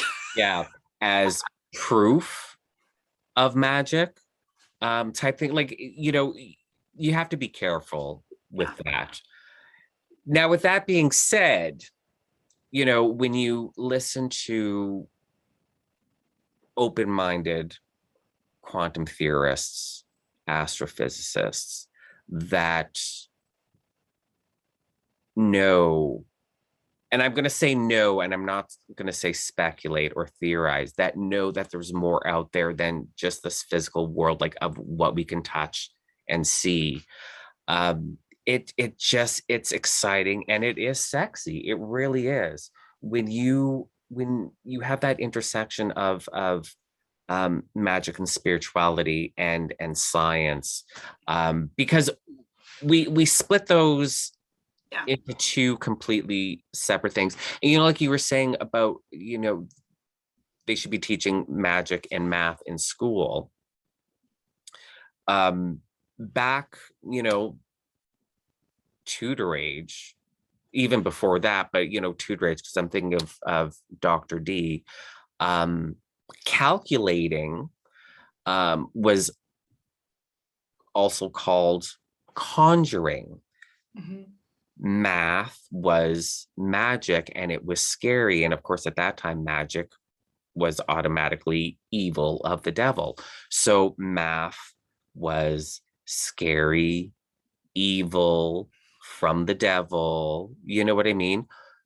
Why did they think this way? Not the whole like devil evil concept, because I mean, we know that whole propaganda. But why did they think math and conjuring were the same thing? Because we combined the two for millennia. There wasn't a separation. And now we separate everything. We separate even religion and magic. We tend to separate, let alone, accepted sciences like mathematics and quantum physics and whatnot. And, that obviously does us a huge disservice when you want to separate everything and put everything into its own boxes. A friend of mine who's an academic, he said, even in academia, everyone has their specializations and they don't collaborate, interact, nothing like that. And he said, like that does the world a huge disservice, because if you're just writing just from this one narrow perspective, and I get, if you're specializing in one thing, it's a good thing to, write about that one thing instead of, writing like you're an authority about something you know nothing about. So I get that, but then collaborate. Yeah. Especially when we're talking about like human nature. We're complex beings. Mm-hmm. So if you're specializing in just X and you're writing like human beings are just X, well, we know we're not just X. We're X, Y, and Z plus A, B, and C. Mm-hmm. Yeah, you're only looking at this little tiny fraction, this little microcosm, instead of looking at all the other influences outside of it. And how helpful is it to just have a book just about X with no reference to Y and Z? Mm-hmm. And okay, well then just get a book on Y and get a book on Z. So now you have all three. So there you go. There's your answer. But there's still a disconnect. There wasn't a collaboration, because they're not talking about how X. I'm talking about X. I'm writing about X in relation to Y and Z. No, I'm just writing about X. Yeah. Not even, no relation to Y, no relation to Z. I'm not even referencing them. It's like they don't exist. And I think we do ourselves a huge, huge, huge disservice. Absolutely. Absolutely. Is that going to change? I doubt it. Honestly, I think we as a society have to have a major shift, because I think even subconsciously or unconsciously, I think a lot of people know, like the people that like to keep things status quo. Mm-hmm. I think they intuitively understand that if you start bringing all the arts and sciences together the way they should be, to explain the human condition and explain the universe in all of its complexity, that you get things like magic being legitimate, Mm-hmm. woo-woo spiritual practices as being legitimate. And I think in a big way, I would think that the hierarchy would collapse. When you have, so what that conjunction of all of these things coming together, what it does is it's a breeding ground for ideas, for possibilities, and for creativity. And when we are at our most creative, right, we advance ourselves, our brains change, our society changes, right? And we become, I don't want to say better, but we progress. And the powers that be want that status quo. They want things to stay. Going back to, we were talking about math, right, and conjuring and such, like if people were able to think, if people were able to reason, if they started to ask why and how, then the church wouldn't have that power, right? Or the monarchy wouldn't have that power. So we're seeing like constantly these bits. And when we look at what's happening right now, right, is like between this, like, let's consider all of the options. Let's look at all aspects of society and class and what's been going on in history. And then you have this hard, right? Don't ask questions, stay in the box. We're going to rapture. We can't teach history. We can't do this, right? Because this is safe and this is how we maintain our power. Yeah. And so that's what it is. Like if we bring them all together, it is the unholy alliance of creativity, and humanity can reach like another, again, I don't want to say next level, we just go through the door, get to go through the door to the next room, rather than staying in the same room and beating each other to death. Yeah. But I think for a, a not a large, necessarily a large segment of society, but a powerful, influential segment of society. I think the idea of bringing, art and science together like that would be the equivalent of breaking open the seven seals. Like, let's be honest. Yeah. I mean, the tiniest hint of that, and what do we see happen? Well, we're seeing it now with harsh laws being enacted, insurrections, and that was just, on a minor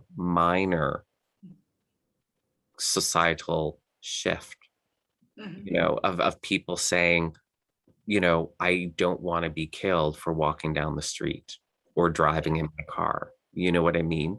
And the huge backlash from the hierarchy, the status quo, in my opinion, is definitely overkill, but yeah, so I don't see that coming together of arts and sciences anytime soon. I mean, I like to think of myself as an optimist. We're living in a really difficult time right now with the pandemic. Like, you guys in the US, politically, it's very challenging. And and a lot of people are really pessimistic right now. I typically tend to be an optimist by nature, but there's some things that, I have to be a realist about. And, this is one of those things, the intersection of art and science and religion and everything, the way we've seen it in the past. I don't see that happening anytime soon. Certainly not in my lifetime, because I think that takes a big generational shift. And yeah, I don't see it. I don't think I'll experience even the beginning of the beginning of the beginning of it. I like to say I have hope. I have hope. I have hope. Yeah. It's like, what can we do? I feel like, particularly in our generation, is that there's sort of this bridge, right? It's we are not the end of the bridge, but we are in the middle of the bridge, kind of connecting things. And I do have a lot of hope and inspiration when I look to what the younger generations are doing, and then not just saying like what people are bitching about on Twitter and Facebook and stuff. I'm like, what the actual beings that I'm meeting out in the street and what the teenagers are doing, and just like, oh my gosh, like, you've come so far from where we're at. Yeah. Then maybe, but I can't focus all the way down the line. We got to be like, what can we do right now? Yeah, absolutely. So that's where I'm at. Yeah. And it's small things. I mean, we could only do like individually small things, and that's fine. Because those small things, they certainly add up, It's just, that what I envision in my head for society, like, I'm hopeful we'll get there. I just don't see it in my lifetime. And you know what? That's okay. Like, it is what it is. Can be back around, see it later.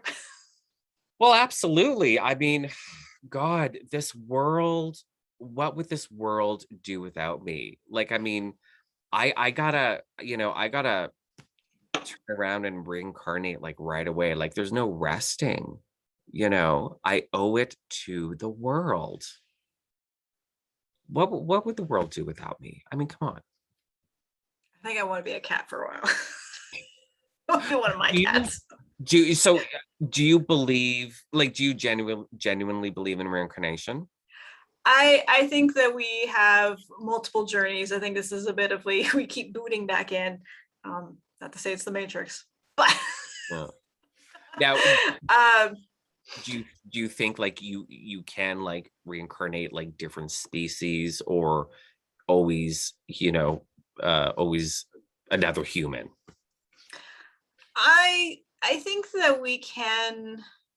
I think we go into what is going to be most effective um, for whatever it is that we might need to or want to accomplish in there. And from an animistic point of view, I think that there's a lot of potential. I look at it sort of like the cauldron of soup, right? In that it's not just one particular line, but there's threads that are interwoven, and so you are parts of your ancestors and you're parts of whatever else comes into it.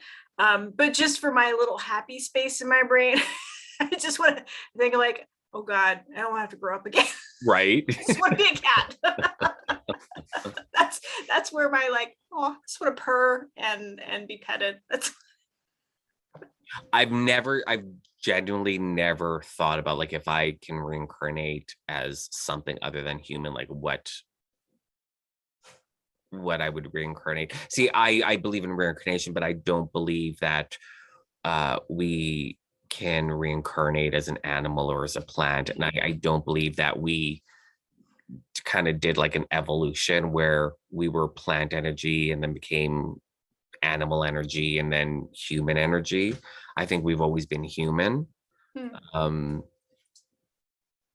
I guess I'll find out eventually. I mean, that's just my opinion. Like, I mean, I certainly don't state that as some sort of cosmic fact. I'm not one of those type of people. And if someone has a differing opinion, that's fine with me. I'm not going to block you because you don't think exactly like I do. I just think I've always been a human. I'm always going to be a human until I don't have to reincarnate anymore. And then what happens then? Who knows? Who knows? I don't know. It's things I don't stress out about, but I do like the idea of being a kitten. Yeah. There's so many like these type of questions, or the nature of the universe, gods, and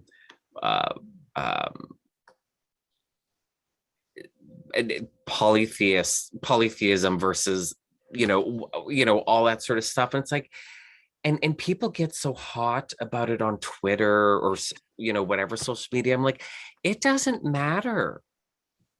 Well, first of all, I don't have the time to argue with a stranger on Twitter, number one. But number two, it doesn't matter. If I shifted my belief system from X to Y, and they're, diametrically opposed, my life doesn't actually change, and neither does the universe. Mm-hmm. Like it doesn't matter. Calm down. Believe what you want to believe. If someone doesn't believe the same as you, it's okay. Like it's okay. We like to pride ourselves in this community of the diversity and no dogma, blah blah blah blah blah. No dogma, no dogma. But the second you have a differing belief, people just go nuts on social media, and to crazy proportions. I'm like, I don't get it. I don't get it. I think it's because that's the thing I've been watching for a very long time. I love watching humans. Yeah. Just either online, in person, or whatever, just observing the universe as it flows. And I think when people are presented with a different idea, instead of going, that's a different way of looking at it, how interesting, they go, does that mean my idea is wrong? Is this attack against my, like, no, it's like, it's, we're all, I feel like we're like in Chicago around the big mirror bean, right? The big giant sculpture. And it's like, you're going to see one view here. It's still a freaking mirror bean. Like, you're still going to see yourself in this, but you're going to see somebody else. And then a different day, the sky is going to be blue versus gray. But it's still the same thing. Like, the perspective overall doesn't change. Yeah. And it doesn't make you right or wrong. It's just a different way of looking at it. Mhm. But people, I think they have that personal attack thing. And it's like, it's not about you. Yeah. Yeah. You know, I don't know why I don't know why. I don't know why um you would look at someone else's other belief system and immediately think about yourself in that sort of context, to the point where, like, okay, well, if they believe this, which is different than my belief, that's attack against me. Like, you want to say, well, that's rather egotistical, but because they're basically making it about them, but it seems more of a weakness, Mhm. or of It, a it's insecurity. security. Yeah. And they, so in Weave the Liminal, when I teach this class about like finding that, like when you look at us in North America, right, especially in paganism, right, because we don't have one book. We Mhm. have the books, we have a plethora of books, right, which are often in conflict with each other. So you're not coming from this one guidebook that says this is how it is. And so you're already starting off on unsure footing if you're coming from particularly a background that says, here's the Bible, this is the Torah, this is the Quran, this is where all the answers are. And now you have to figure out your own answers. And I think that people don't realize they're carrying that baggage with them. Yeah. And that this is the beauty of it, that there isn't a book and that there isn't just one thing. And I think that most people, once they get past that sophomore stage, excuse me, right, that they go, Yeah. there's more that I don't know than I do know, and that's Yeah. fine. You just get to that point where you're like, it's great, Yeah. it's fantastic. Well, But I again, think it's that, ooh, I'm so excited about, I found this thing, and so it has to be true, and it has to be true in the way that the Bible is true. yeah. Yeah. And again, we we love pushing that narrative of diversity and lack of dogma and rules, and that one book, and the hierarchy, and da da da da da. But when you put it into practice, that diversity, oh, and community, and oh, we should just all love each other, love and light, love and light. But when you put that into practice, and you have it, you experience this diverse community, and you just attack it. Mhm. And the thing too is that, I think about when I was I bought my first book on witchcraft when I was 14. So my journey started then. As messy as, you're trying to, that whole period of trying to figure things out as a young teen is like that, my journey really did start at that point. And of course, back then, like, that's 1992. Mhm. So, there's no internet, there's no Twitter, there's no social media, and there's none of that. So I don't, I can't really, in my head, I can't say, well, when I was that age, what would I have been like if Twitter was around, Mhm. Instagram, Facebook? Is it just because of social media, or is it, because every generation is raised differently and has different influences? So I don't know if, you know would we have been that way if we had social media?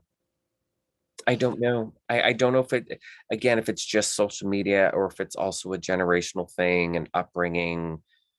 I don't know. I think it's a bit of human nature, because I think about back on the forums and in IRC, right? The things that people would argue about back then. The common ones like the threefold law. We're gonna have an argument about that, and whose tradition is more authentic, right? The oldest of this and that, and the fluffy bunnies and all of that. Like that was, oh god. Oh Uh, yeah, we did really do that whole authentic thing. mhm. Yeah, that was pretty big there. Where it was all about all those arguments was about authenticity and whose tradition was more Yeah, we are assholes, aren't we? As humans? We really are. It is. It's just natural. So it's like, you watch something long enough, you're going to see the same behaviors come back around. They might just be a slightly different topic, but it's still the thing. It's, I think that pagan and magical community has a wider spectrum for growth. I think it's the nature of it. But when I look at the dance community, as I was sort of exiting the dealing with that the way I was in the capacity, someone gave me a bunch of magazines that were from like the 60s and 70s, and I opened them up and looked at them, and I'm seeing like the same bitching about the same stuff, about who uses this piece of music and who's wearing this costume, and you can't do this and you can't do that. I'm like, oh my God, it's been 40, 50 years and you're still bitching about the same goddamn things. It's just a different group of people bitching about the same goddamn things. So, and it's still from what I can see in my periphery. I try not to look. I'm like, I just don't want to be involved in that mess. But I think it's easier to ignore though back when we had the lists and the forums, because you actually had to click on that argument. You know what I mean?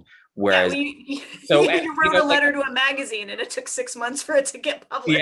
Yeah. Lowest argument ever. Yeah, so I'm like, well, I'm not clicking on that discussion because it's a hot mess. Whereas you just flip through your Twitter feed and you see the So I guess maybe it's just, it was a lot easier to ignore back then. Yeah, and you also have the discovery, right? So we're in the middle of a boom. We're somewhere in a boom. I don't know where we are. I don't know how big the bell curve is here. Yeah. We'll just see. But we got to remember is that there's all these constant waves of people coming in who are learning things. It's like I had a student who's like, oh, well, haven't we been through this before? I'm like, but these people haven't. You've been through this. You know this. You've reached these conclusions. But, Sally Joe, who just came into Wicca last week, is now just discovering this whole thing. And it'll be 4 years before they figure it out. And then they'll go through the same thing again. So it's like we're not all, which we shouldn't be. We all shouldn't be at the same level. This is how we grow and learn, right? And hopefully we're learning something from the younger folks as we're also learning from the older folks. Yeah, absolutely. Well, I mean, the best teachers are students, because if you as a person decide you can stop learning, I think I'll get out. Yeah. Get out of the hole. Yeah. I think I have, better things to do than listen to you. Not a big fan of cult-ish behavior, so yeah, we're just assholes, us humans. I think it's just the way it is. Yep. It's just the way it is. It's by design. Yeah.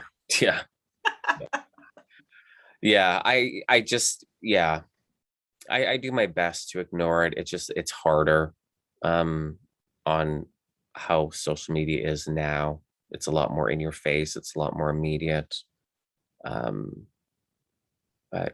I mean, sometimes it's juicy,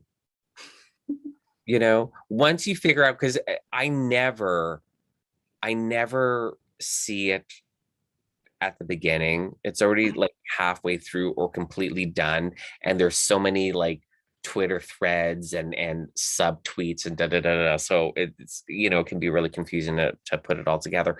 But sometimes it's kind of juicy when when you're in those moods, you're in those moments where you're like, just give me the drama, give me the drama, give me the cookie. Yeah. I'm like, just I want, this whole hot mess. I'm all in. I want to know from start to finish.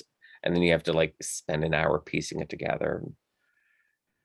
The bad choices on Netflix. You're like, I really shouldn't watch this, but I'm just really intrigued to see where it goes. You see, exactly. Oh my God, I watched the worst movie and I couldn't turn it off. It was so horrible. The Witches of Amityville. Oh my God! Now I'm second guessing how to say Amityville. Amityville. having a Now I'm thinking about the word in my head. I'm like, I'm Amityville. I think Amityville horror. You know, Amityville. You know, yeah. the witches of Amityville. I still feel now feel like I'm not saying it right. It doesn't matter. Everyone knows the word I'm trying to say if I didn't say it correctly. It was so bad. Now, what? Okay, now I know because I actually had to look it up. I know it was actually filmed in England. So I don't know if okay, so What? it was filmed in England. Mhm. I don't know if it was meant to be set in England because the cars were, you know, the driver's side was on the right hand side of the car, and they're driving on the left hand side of the road. But everyone spoke with an American accent, so I don't know if they were English witches living in England, but you know, Like, I have to kind high of look this up. high production values. They were all English actors, air quotes, because I didn't see any acting, or if if they were American witches living in America, but it was cheaper to film in England, and they just hoped we wouldn't notice the driver's side being the right side. I don't know. I don't know. It was weird. All the witches looked alike. I don't think that was part of the storyline. I think it had to do with the lip fillers, the cheek and breast implants, the Botox, and the facelifts, because they just, and that's one thing I noticed when I moved to Texas, Mhm. how all women just start looking alike. It was so bad. And, you know, through all the magical battles and confronting a demon, which was literally just a guy with a scar on his cheek, Like, again, high production values. But through all the magical battles and confronting a demon, there was not a furrowed brow in sight. Um, it was so bad that I couldn't turn it off. I couldn't turn it off. And the first ritual included the line, "Bless us on this moonlit night. Bless us on this moonlit night," while the sun is beaming in through the windows. And I'm like, it's just, this has got to be like top budget, no expensive spare type of film. I'm telling you, it was so bad. Oh my God, it was so bad. I couldn't turn it off. And the last line was like a teaser for like a sequel. oh no. Oh, we got to go to Salem. Like, no, you're not making a sequel. You're definitely not making a sequel. Well, it's got a 2.3 out of 10 rating on IMDb. Oh, that high of a rating, is it? Wow, I hadn't even heard of this. So it's 2020, 1 hour and 31 minutes. A group of witches must use their magical talents to deter an evil woman from summoning a demon. Botus. Oh, he didn't know. I'm lying. He had a scar on his cheek, and his head had a pentagram on it, like in like scar tissue. Da da da da da. I forgot about that. It was so bad. So I was looking up all of these actresses, and they all like know each other. You know, just like if you click They on all go to the same surgeon. like yeah, and look at like their filmography, you see, you know, they all have their connections and whatnot. But oh my God, it was just God, it was god awful, and I couldn't turn it off. I couldn't turn it off. It was, yeah, it was something else. It was a witch wreck. It was oh my God, it was a witchcraft. Bless us on this moonlit night. Oh, someone close the blinds. The sun's really bright right now. Let's get my ritual sunglasses. Yeah. You know, that's the crappy thing though about enjoying horror movies and occult movies so much, is those are like the majority are just so low budget. Mhm. You know what I mean? It's just that genre, it just invites, just yeah, a few bucks and some silly putty for special effects, and here's our movie. Speculator. Yeah. If anyone was, looking for like the craft that they've watched 50 times, so they want to do something new, don't click on The Witches of Amityville. Just don't, because it's not an equivalent. So you're welcome, world. Welcome. So little review included in the interview. Right. Laura's like, I really don't care about this. I'm kind of curious. I'll have to watch the trailer, but I will probably not. I've reached the point that I'm like, do I want to lose an hour to this or not, or do I just go to watch some bad vampire fiction? Right. I'm not a big television watcher. I have Netflix, and I finally used it last week after I don't know how many years. I started watching The Chilling Adventures of Sabrina. Which at first I wasn't overly impressed with the first couple of episodes in season 1, just because I didn't my impressions of it wasn't like a teenage angst episodic type of show, which is what it was presenting, at the beginning. But then it started getting good, and then it was like, I can stay up till 4 a.m. watching this because I want to watch the next episode. I don't really need to go to bed. I work for myself. I can get up whenever I want. And meanwhile, I'm like busier than shit. And it's like the last thing I need to do is stay up to 4 a.m. watching Sabrina. But yet here I am doing it. Yeah. So I'm not I don't really watch television movies a lot. So I was kind of surprised at myself, because I'm always like, what better thing can I be doing right now? And that's with, to be honest, that's with everything in my life. So I'm kind of surprised that I kept watching, because normally within the first 5 minutes, I'm like, I'm not going to bother. I don't know why with this movie, I couldn't turn it off.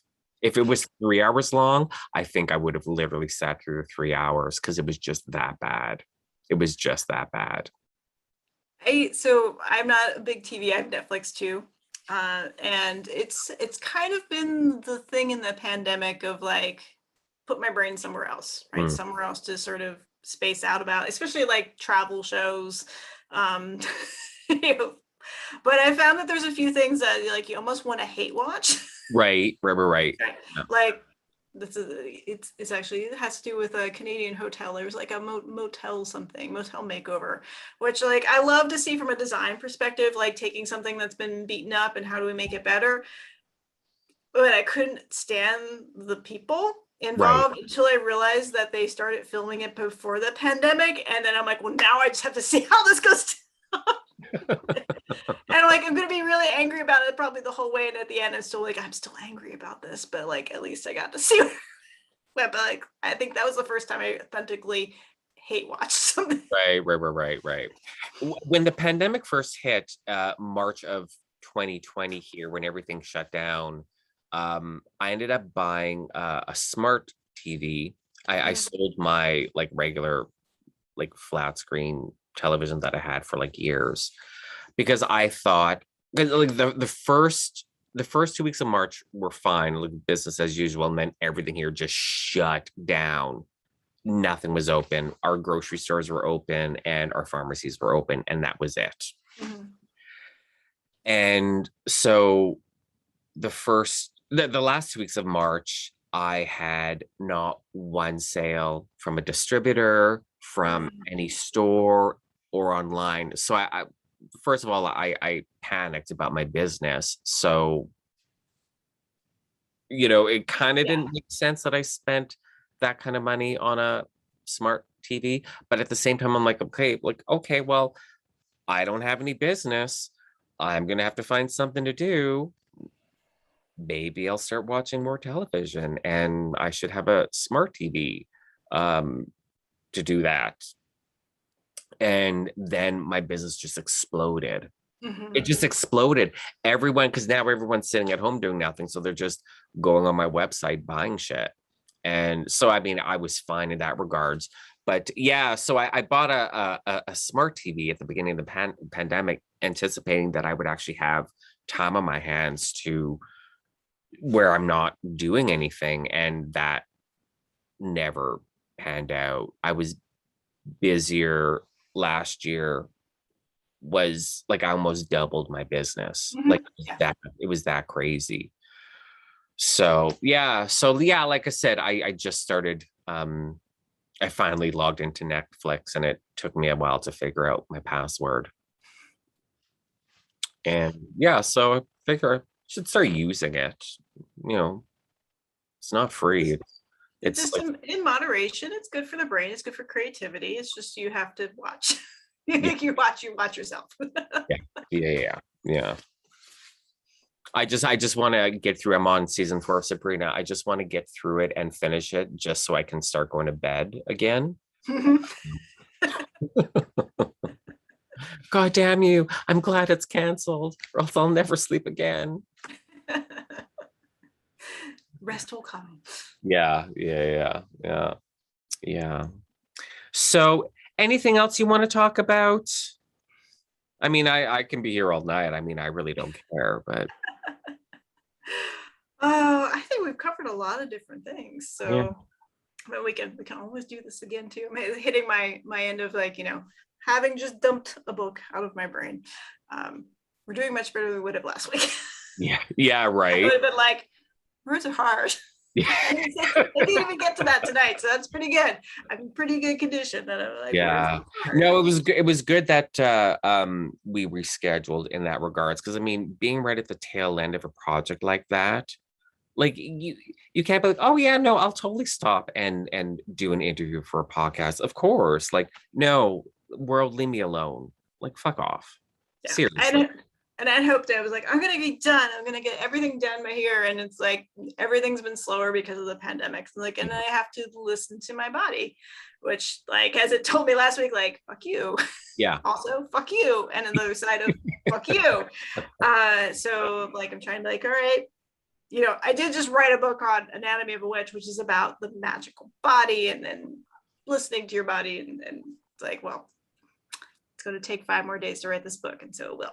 Yeah, exactly. No, it's great. No, it turned out it's well, and it's for the best. And no, you'll definitely be back on, absolutely. Like my podcast is new. I launched it Beltane, and my whole concept was like just to have conversations about people, about their lives, like their the magical spiritual aspect about their lives, leading up to, I haven't actually like technically said this out loud, but leading up to like theme episodes, like, because I like talking about people, learning about people. I find it fascinating. I mean, I can do like, some of my episodes are 5.5 hours long, just because I find people fascinating. But it was leading up to, and I think I'm going to start this in season 2, maybe season 3. I don't know yet. Doing like theme episodes where, like, let's talk about X, and getting into like, some sort of like practice or theory of something and whatnot. So yeah, and I mean, every time you release a book, I mean, you're going to want to be on podcasts and be like, bitches, buy my book, or you're canceled. Because that's what we do when we don't like what you've done or not done. We're just gonna cancel So you you. forget about it and something else has happened and then we'll roll back up and like, oh bitch, where you been? Right.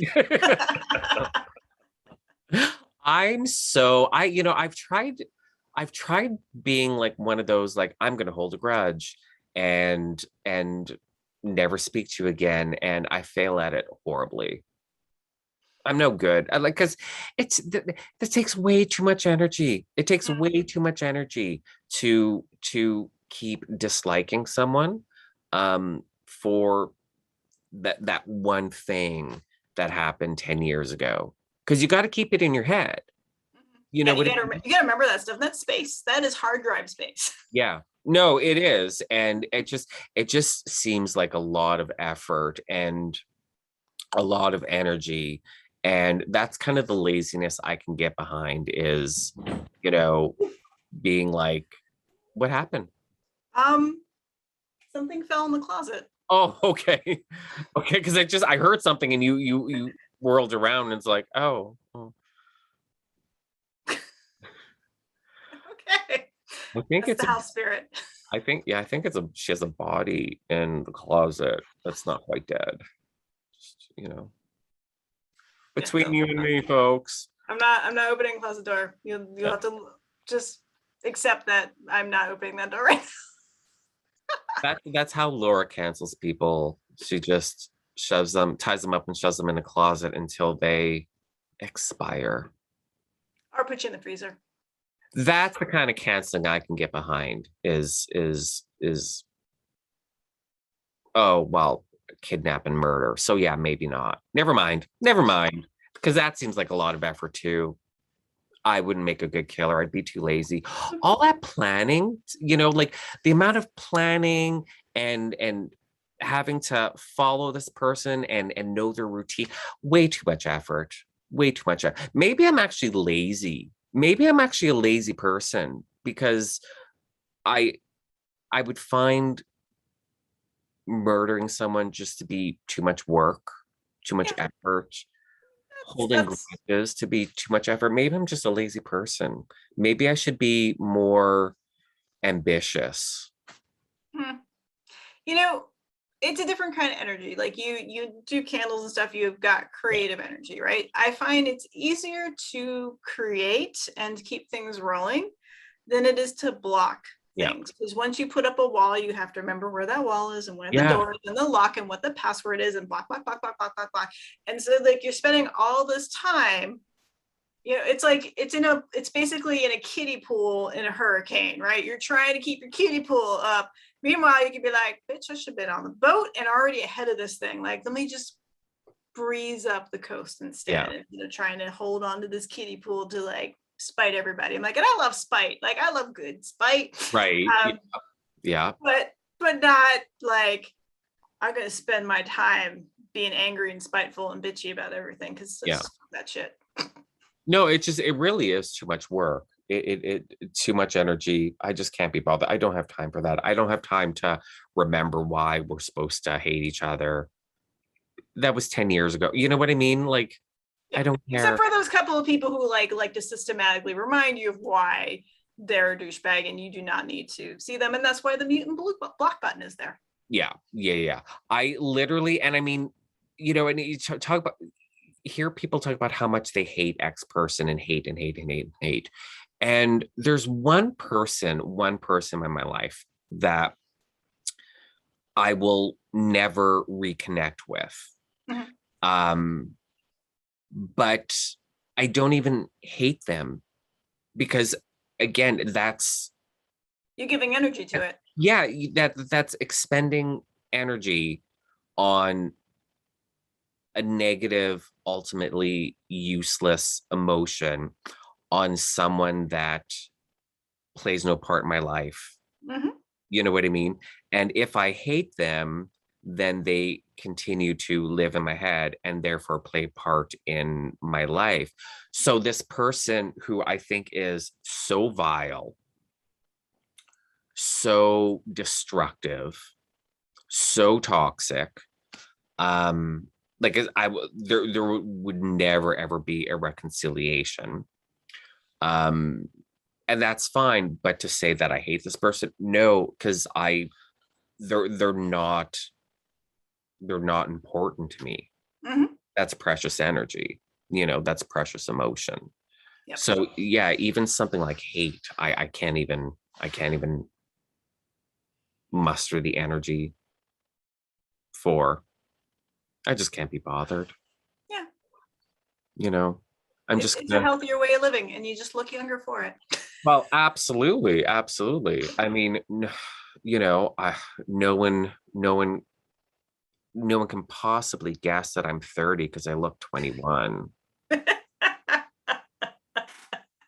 have no idea why you're laughing right now, to be honest. That was a completely believable lie. Oh, yes. Absolutely. Yeah. Anyways, on that note, so yeah. Um so your books, where, I mean, we can find your books everywhere, but for the show notes, gonna, give the listeners some links. And so, where do we go? Where do you want the listeners to go to buy your books, and your social media, all that sort of stuff? Okay. So if you want to buy signed books from me, you can go to lauratempestzakroff.com. There's also a link tree. I think it's Linktree Alchemy, OWLKEYME. We'll get the links. They'll be fine. There we go. Words are hard. We finally hit that. But I highly recommend, if you have a local indie bookstore or witch shop or cult shop in your area, that is the most best place to buy books, to support your local folks. It's awesome. I'm going to work on getting book plates, so like for folks who want something signed but also want to support something local, we can find a happy medium. But I'm on Instagram, on Twitter. I am not on TikTok. I am on YouTube. So that's all in the link tree. It's also via my website. So I'm just gonna see where. I'm just gonna see if, because if you have a link tree, like you were kind of like not sure about your link tree, or you have a link tree. I have a link tree. It's what I use on Instagram and I think on Twitter. Oh, there it is. Yeah, I was like, wow, this is technology. It's amazing. I know, right? Oh, you have your shop, author site, YouTube. Okay, everything's here. Mm-hmm. Perfect. Yeah. So what I'll do then for the listeners is I'll put up your link tree in the show notes, because since that takes them everywhere. I was going to do a link tree, and then what I did is, instead of doing a link tree, I added a page to my website of links, and then use that link just because when you click on that link, because when you click on the link tree, it doesn't look like anything Laylo Gonzalez, Right. My brand, my company. So by creating that page of links on my website and using that link on social media, it looks like my branding. It just just ties in a lot more. But yeah, so for the listeners, I'll put your link tree in the show notes, and Twitter, Instagram, and Facebook. Yeah, Facebook, YouTube, they're all on there. And my main website has the little icons and Patreon and all that stuff too. Yeah, perfect. Excellent. So yeah, definitely support your local occult shops, metaphysical bookstores, however you want to call them. But I mean, signed books are good though. Mm-hmm. Signed books are good. We do like signed, especially if they're first editions. If you're in the first printing when I do pre-orders, that's also Yeah. Definitely helpful for folks to pre-order too, but I don't have anything to pre-order right now. Yeah, because I mean, I was just talking to Jason about this because he just finished a manuscript, and it's not like a terribly long process, but like when you finish a manuscript, like 6 months or so. So this is the first draft that just got turned in, and I think this is going to be out the end of 2022, early 23. But I have an Oracle deck. That long editing process and whatnot to go through. Yeah, but they also have to space out the catalog. So since I have the Anatomy of Witch Oracle coming out in summer of 2022, I think they right. They like, they can't have it as the Tempest catalog. That's Yeah. But no, I mean that's spacing out just from a marketing perspective is good. Like that's why I only if I launch new products, I always do it in March and September, like my spring catalog and my fall catalog. Just because you want the new products to first of all take hold and start selling before you introduce new products. And it's just from a marketing standpoint, it's smarter. It just makes more sense. So well, that's exciting. And this is book number 9. Number 9. Yeah. Number 9. Sorry. That's a lot. It adds up. It was kind of shocked when I did the math. Yeah. And that includes the decks. I look because each of the Oracle decks has a book. So I mean, you're writing 10 to 15,000 words. It's still it's bigger than some other full size books out there. Yeah, for sure. So, yeah, no. I mean, you can definitely count those, add those into your book count. Absolutely.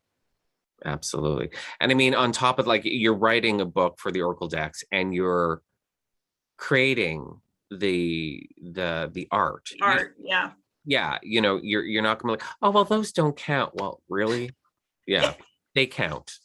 That's a lot of work. Yeah, 48 cards, still a lot. Absolutely.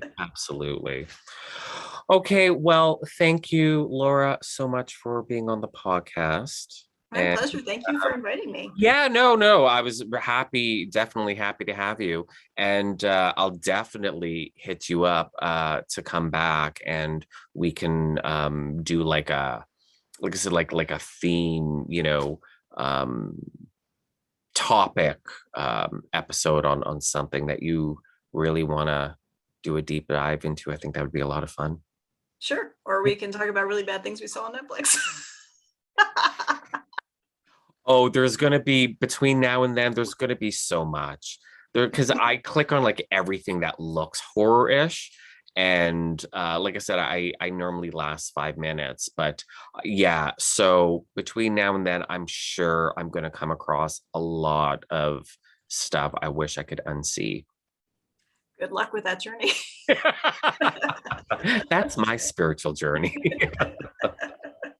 Okay, so again, thank you for being on the podcast, and for the listeners, again, all of Laura's that link tree I'll have in the show notes. So click on the link tree. It's going to take you to everything Laura, and my link to get you to my website, all my social media, everywhere, YouTube channel is going to be the show notes as well. So again, I can't remember what episode number this is. So listeners, until the next episode, have a good night.